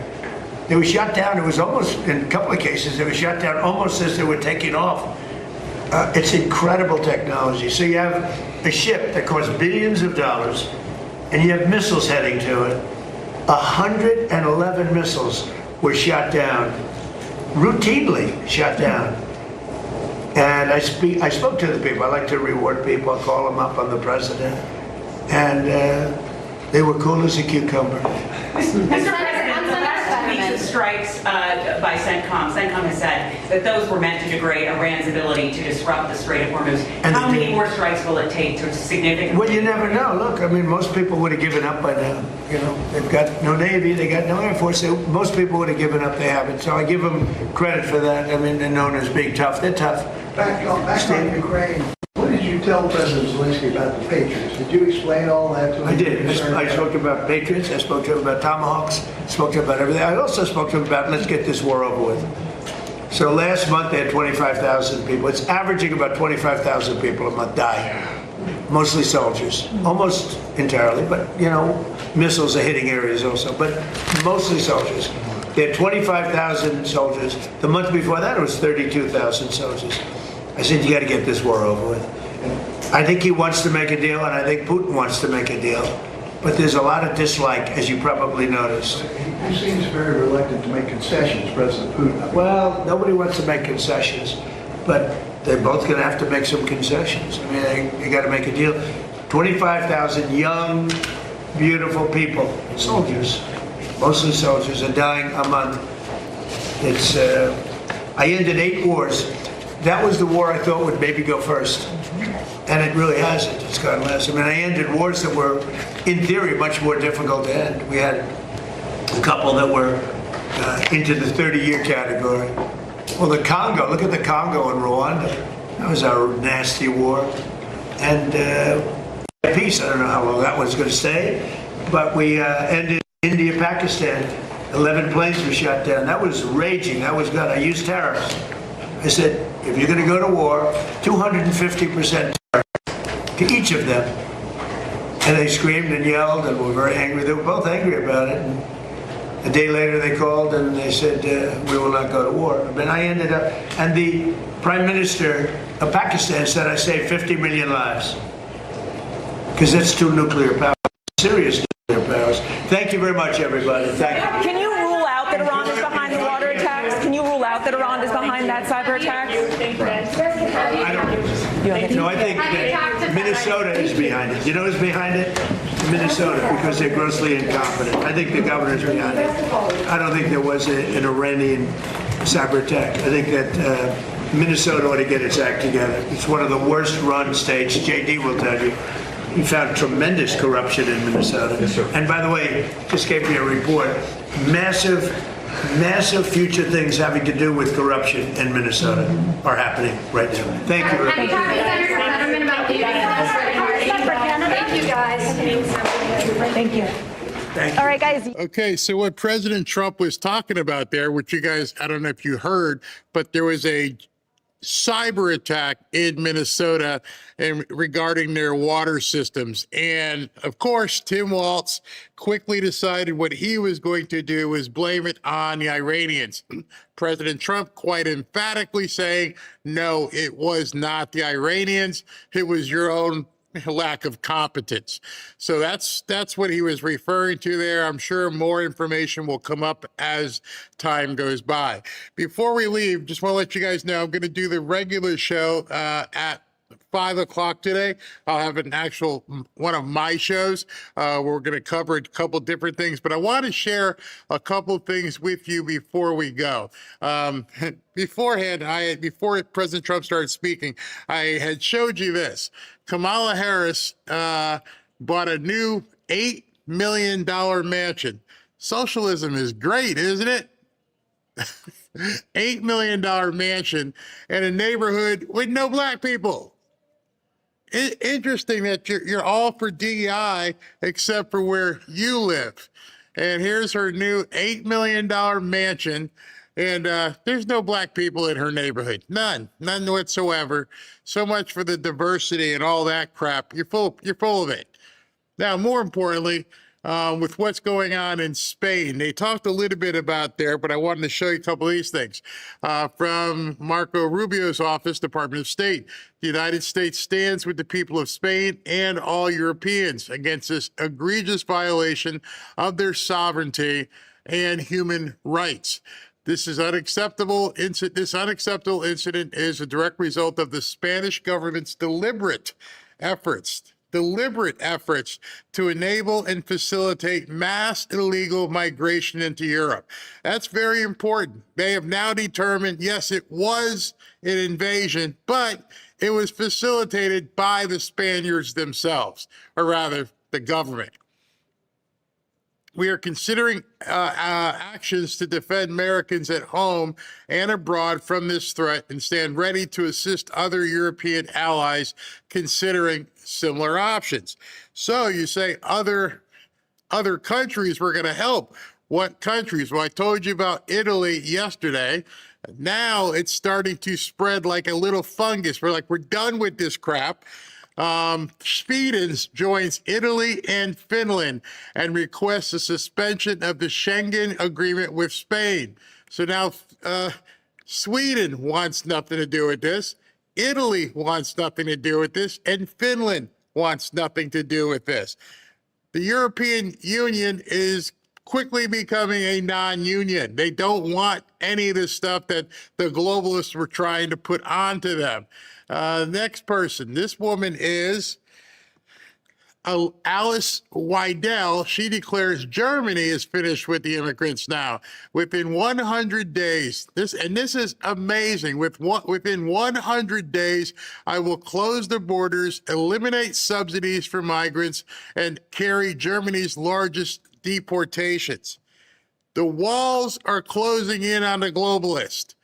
They've had enough. I think people are seeing what's going on, and they're like, we're not down with this whatsoever. Listen to her speech earlier for, it's like 2 minutes long. Wir haben die Antworten. Wir haben einen Plan. Wir haben einen Zukunftsplan für Deutschland, den wir in den ersten 100 Tagen einer Regierungsbeteiligung angehen. Die Grenzen lückenlos schließen und jeden illegal. Close the borders completely. Reject every illegal. Man, she sounds like Trump, doesn't she? Oh yeah, she definitely does. Ohne Papiere Einreisenden zurückweisen und eine ganz klare Ansage an alle Welt: Die deutschen Grenzen sind dicht. Love it. The German borders are closed. I didn't think we'd hear this from people in Europe.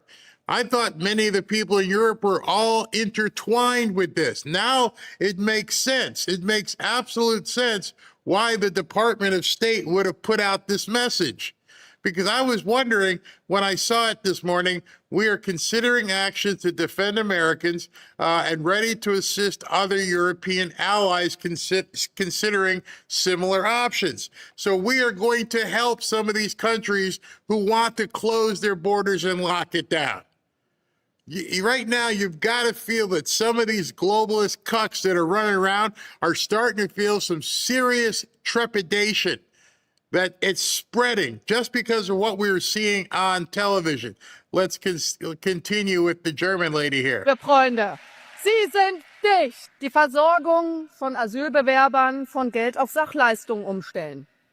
Sozialleistungen für Nicht-Aufenthaltsberechtigte streichen und Rückführung im großen Stil durchführen. Und ich muss Ihnen ganz... Expatriation, i.e. deportations, will happen on a mass scale. We're hearing the words mass deportations from countries in Europe. There will be no harbor for these people. They are now getting on the Trump train. They are now seeing this and going, we're done. Nope, that ain't happening here. Not going to happen. Ehrlich sagen, wenn es dann Remigration heißen soll, dann heißt es eben Remigration. Das Asylrecht muss endlich eingehalten werden. Asyl ist Aufenthalt auf Zeit und endet, wenn der Fluchtgrund entfällt. Versorgung von Flüchtlingen vor Ort, damit sie erst gar nicht nach Deutschland kommen. Turbo-Einbürgerung und die Verramschung des deutschen Passes, so wie es die CDU betreibt, sofort beenden. Das ist mit uns nicht zu machen. Und nach dem Vorbild der Niederlande und von Ungarn Ausstieg aus dem EU-Asylsystem. Ganz einfach. Deutschland wird unter unserer Führung aus dem EU-Asylsystem aus. I don't know. Well, obviously, some of you may speak German, but some of the subtitles may have went too fast. What she said was, Germany is hereby exiting the asylum system that the European Union has. I mean, this is absolutely huge. Big miscalculation by whoever coordinated this Spain invasion. Darauf können Sie sich verlassen. Wow. Wow. Never thought I would ever hear that, especially from from Germany. Now this is from this piece here. Let me show you this. This is from Disclosed TV. Just in, Prime Minister Sanchez, the guy head of Spain, he blamed the mafia for the illegal migrant invasion and reassures the people of Ceuta the military troops, more police officers, and border control are being sent, and that he would do, quote, all that was necessary, with some migrants already being sent back. Kind of late. Now you're going to go send troops after you've already let in 50,000 people. Now you want to go ahead and stop the invasion? The invasion already happened. Playing catch up never works. Let's listen to this. Analysts have said that the surge on the border could not have taken place on this scale without the connivance or the negligence of border forces or other security forces in Morocco. Now, Pedro Sanchez blamed the mafia. He said the mafia had deliberately misinterpreted a Supreme Court ruling that said that migrants that came swimming across the border through the sea could not be taken back. And he said that was at the root of this surge on the border. He also said that he would be treating this as if this was happening on the M30 in central Madrid, in reference to the central motorway just here. He said there was no periphery, and the people of Ceuta should feel reassured because there were troops being sent, there was more police officers and more border control guards, and he would do all that was necessary. They should feel real reassured. Have you seen the videos this morning? Imagine me feeling reassured as people are kicking in my doors and stealing my food and assaulting me or doing something to my family. Reassured? No, I'm a long way away from being reassured. This should never have happened. As soon as you saw the videos, as soon as you started getting the phone calls, you should have done something then. It is now 24 hours later. You are not going to undo this. You're not going to be able to put the cork back in this bottle. These people are everywhere. How many are you going to catch? A couple thousand? Meanwhile, 30, 40, 50,000 came in. Wow, this is such weak sauce. He basically also talked about extending that physical barrier, the breakwater around which many of the migrants have swum. He said that that would be extended. That was a promise actually made in 2021 as well, to bump up the border when there was a surge back then. And he basically said that he would work with Morocco and other countries to ensure that migrants could be sent back.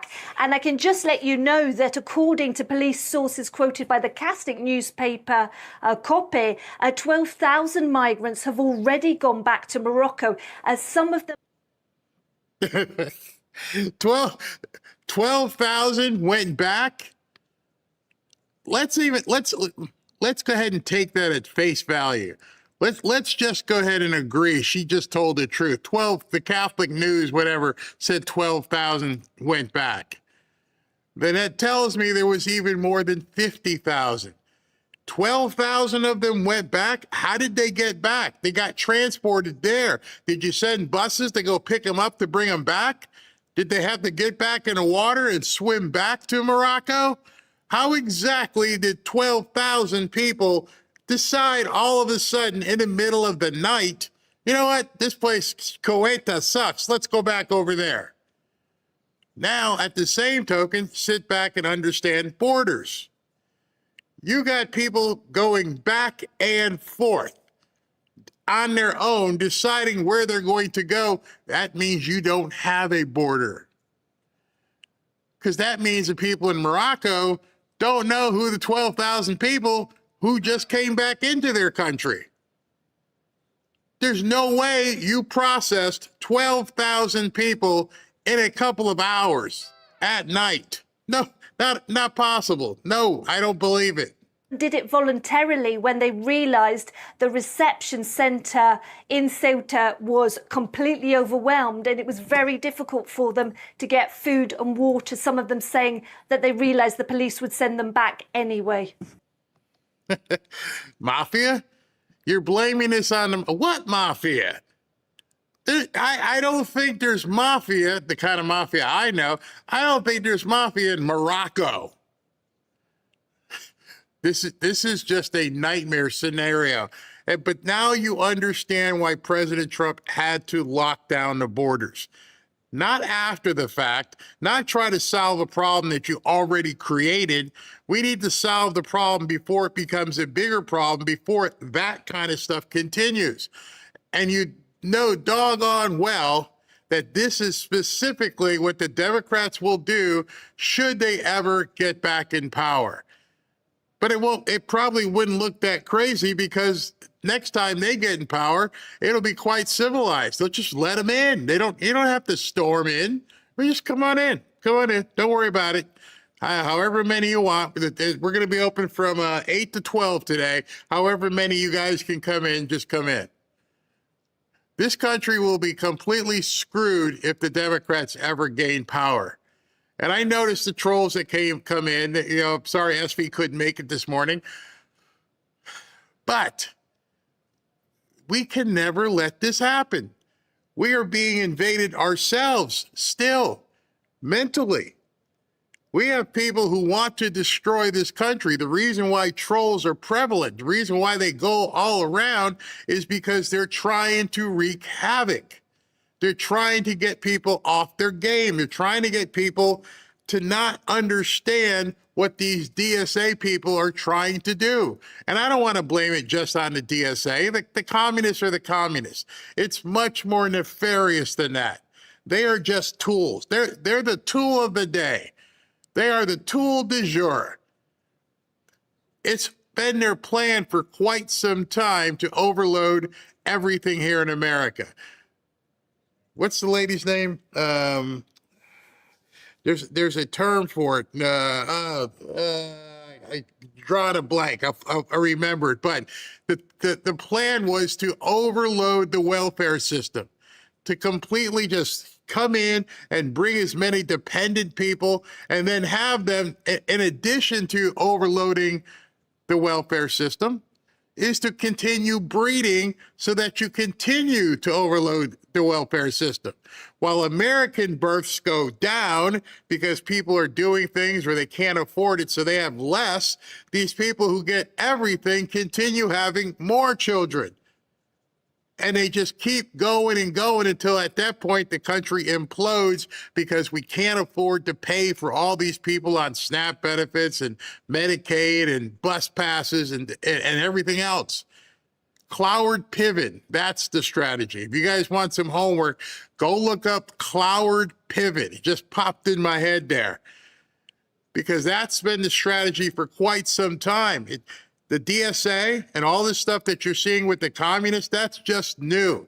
The plan has been put in place for quite some time, how to bring America down by using the programs that we have in place that we were hoping to help people in bad situations. And now they figured out, because they've researched it, it'll destroy America.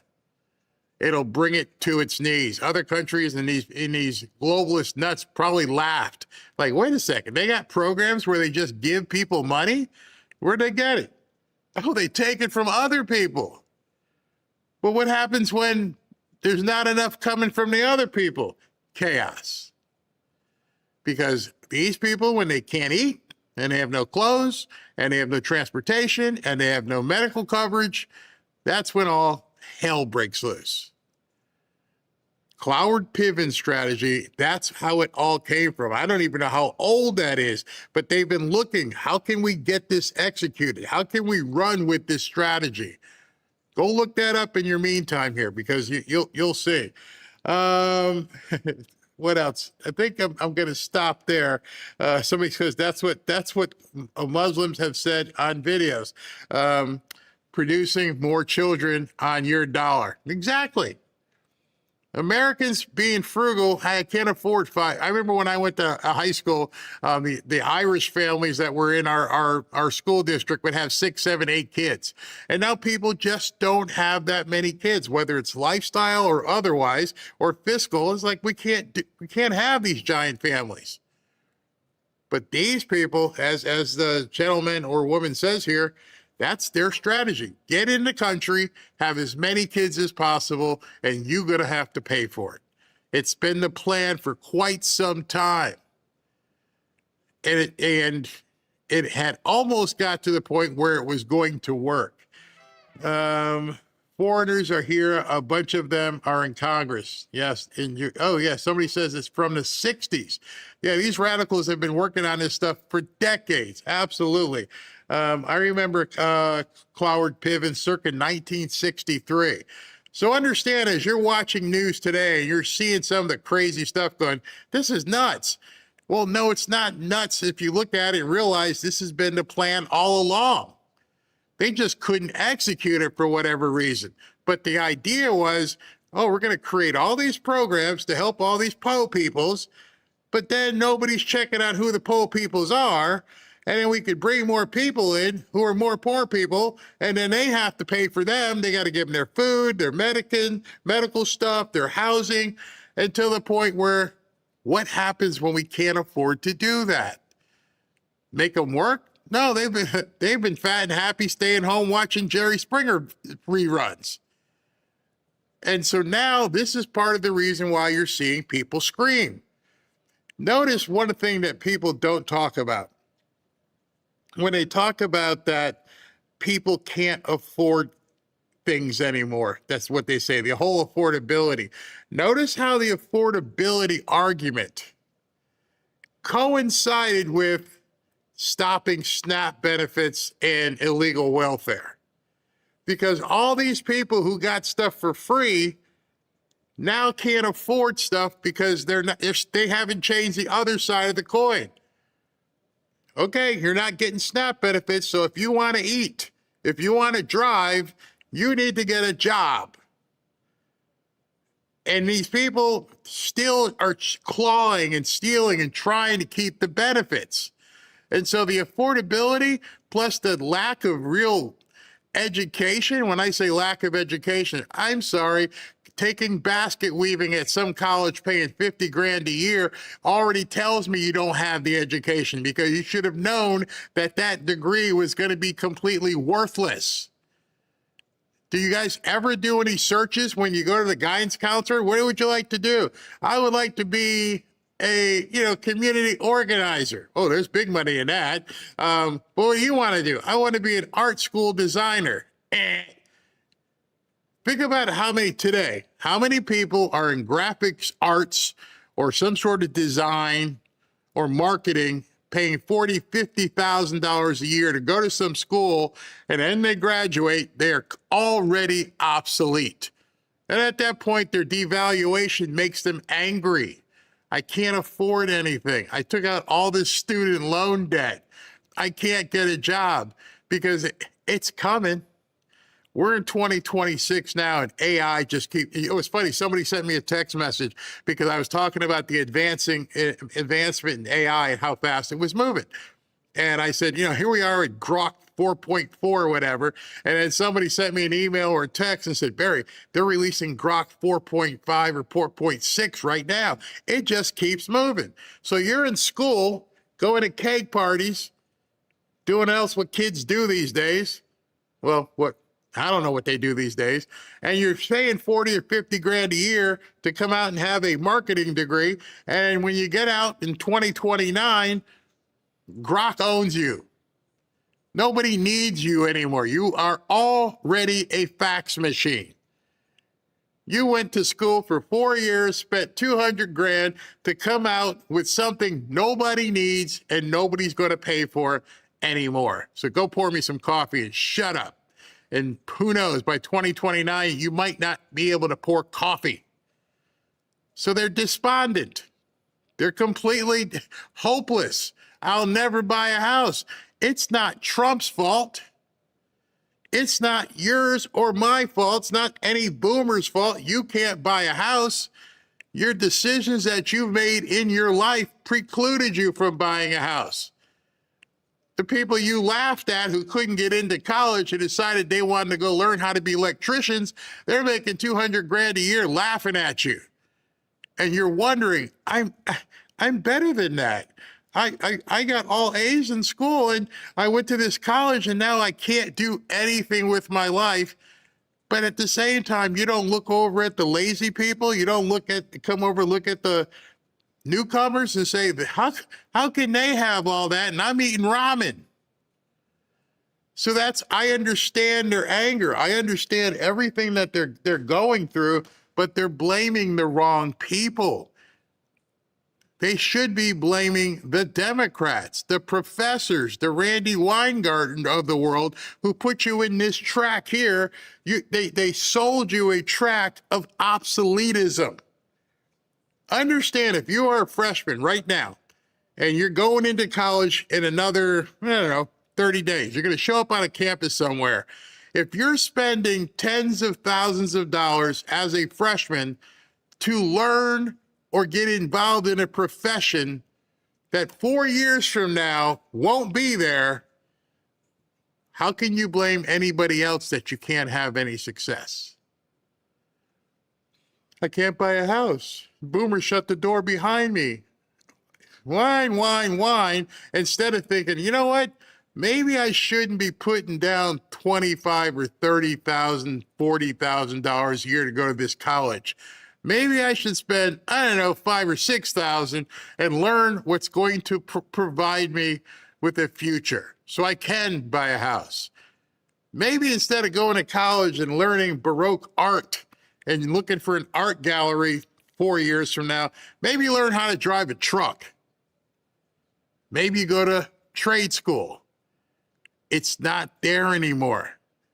And I fear for these universities because you can just pick up a brochure and just look through a university pamphlet and you see all these majors, and most of them are going to be completely obsolete in 4 years. And so we're building a complete assembly line of unhappiness. Those of us who are older, we want to live our lives. We can be happy, but they don't want us to be happy because they're the ones who are friggin' miserable. They're the ones who want to protest in the street. They're the ones who want to become communists because their life at 21 is completely screwed. So I think it's incumbent upon us to also talk to these young people and say, get something going up here and understand where the puck is going. It's not going where you think it's going, which is a talk that many young people don't want to hear. Guidance counselors don't want to tell these kids this stuff. Hey, what do you want to do? I want to be a lawyer. Yeah, I know a lot of lawyers that are doing YouTube channels right now. I know some lawyer, she left her profession where she was very successful and she's making 3 times as much commenting on legal cases. This whole thing with Charlie Kirk's murder, and there's always going to be the next legal case, and people can watch and she explains, well, they filed this document and everything. She knows the law, and she's making 3 times as much as on her YouTube channel than she did actually practicing. The world has changed. The world has completely changed, and they keep trying to ram these vermin, these leeches down our throat. When you see that, wrong thing. I'm sorry. Hold on. I'm not running a libtard zone. Where'd that go? Yeah, here we go. When you see that on your screen, and where was the part where the people are coming across the borders? Well, hold on. I thought there was when you see that, when you see all these people coming across, they're not coming here to learn. They're not coming to America to become more proficient. They're coming to America to take what you got. So we have to stop that. We have to stop it. You're on fire this morning, Barry. Spit the facts and common sense. I have all this stuff stored in my head when I just talk. Like yesterday, last night, I went through the conversations I have with people, and it's true. I actually talk to people that way. And when they start talking about things that are unaffordable, well, no, it's unaffordable for you because not just that they're unaffordable, because there are other young people who can come in and buy this house and that house and do whatever they want.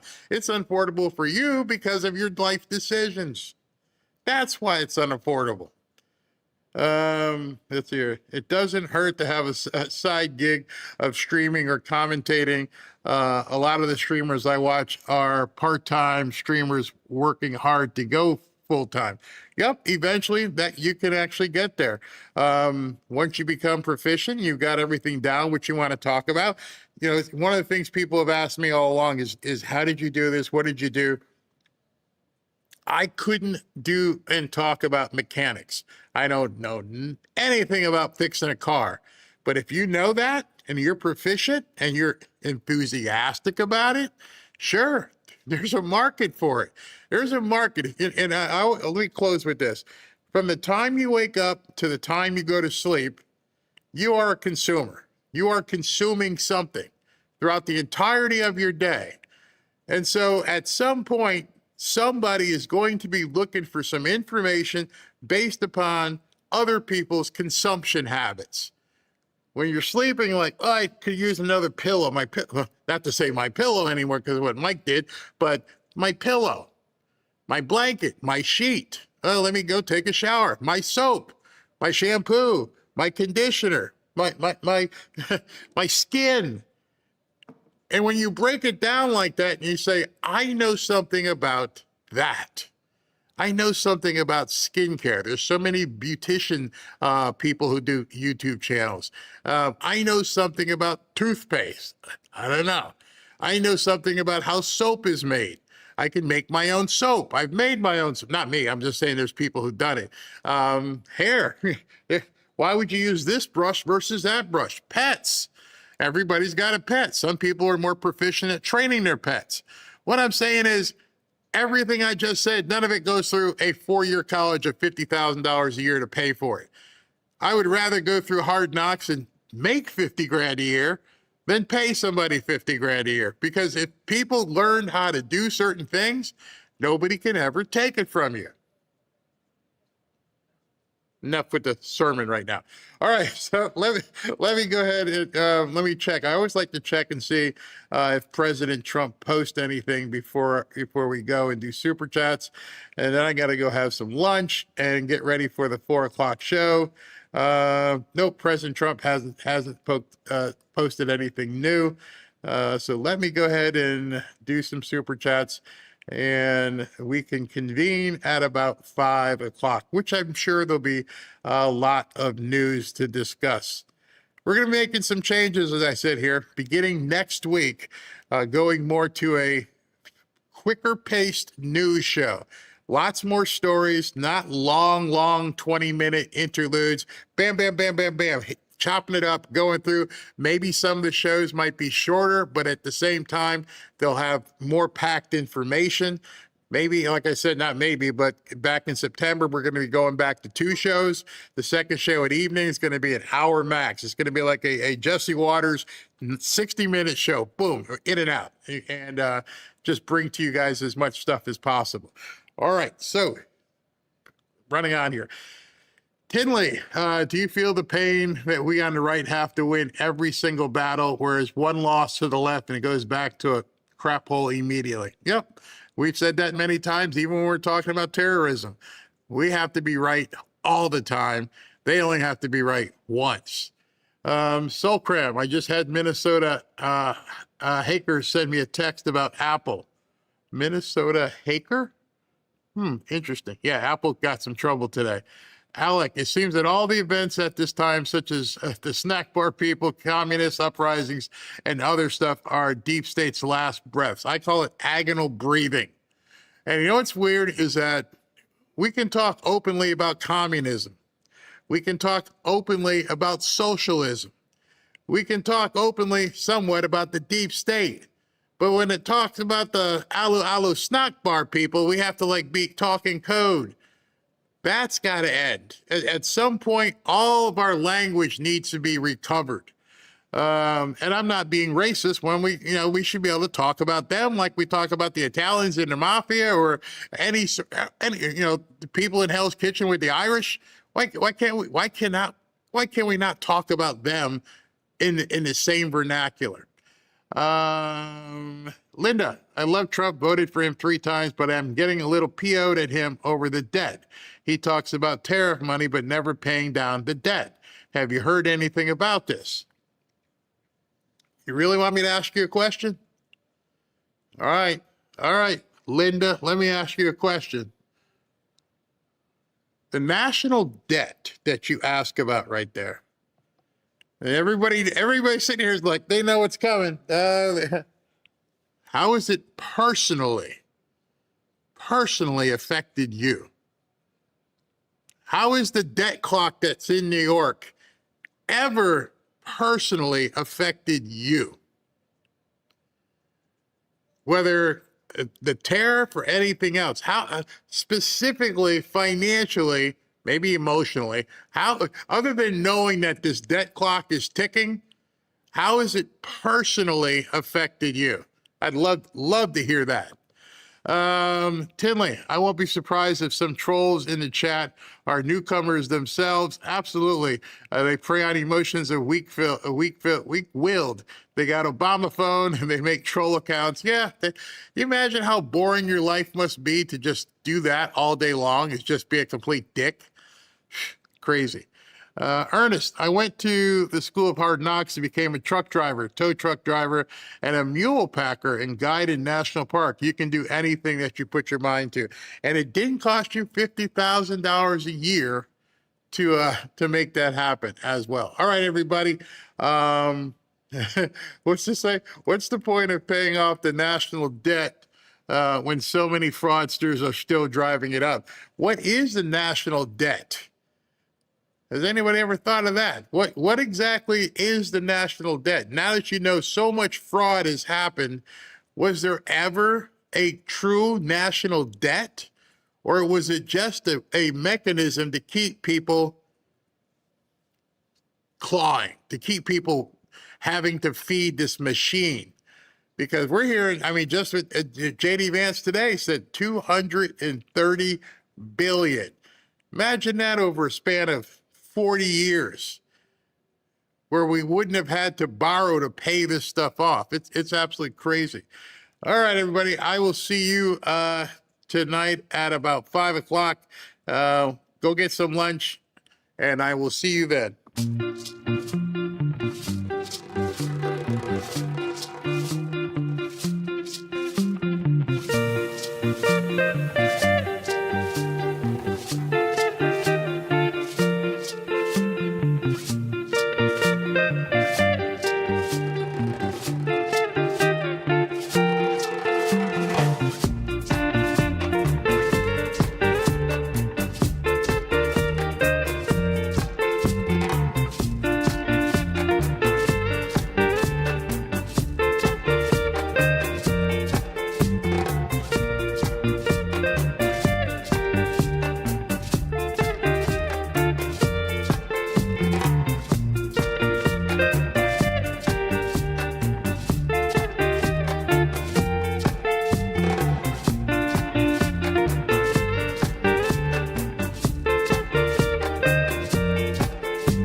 you.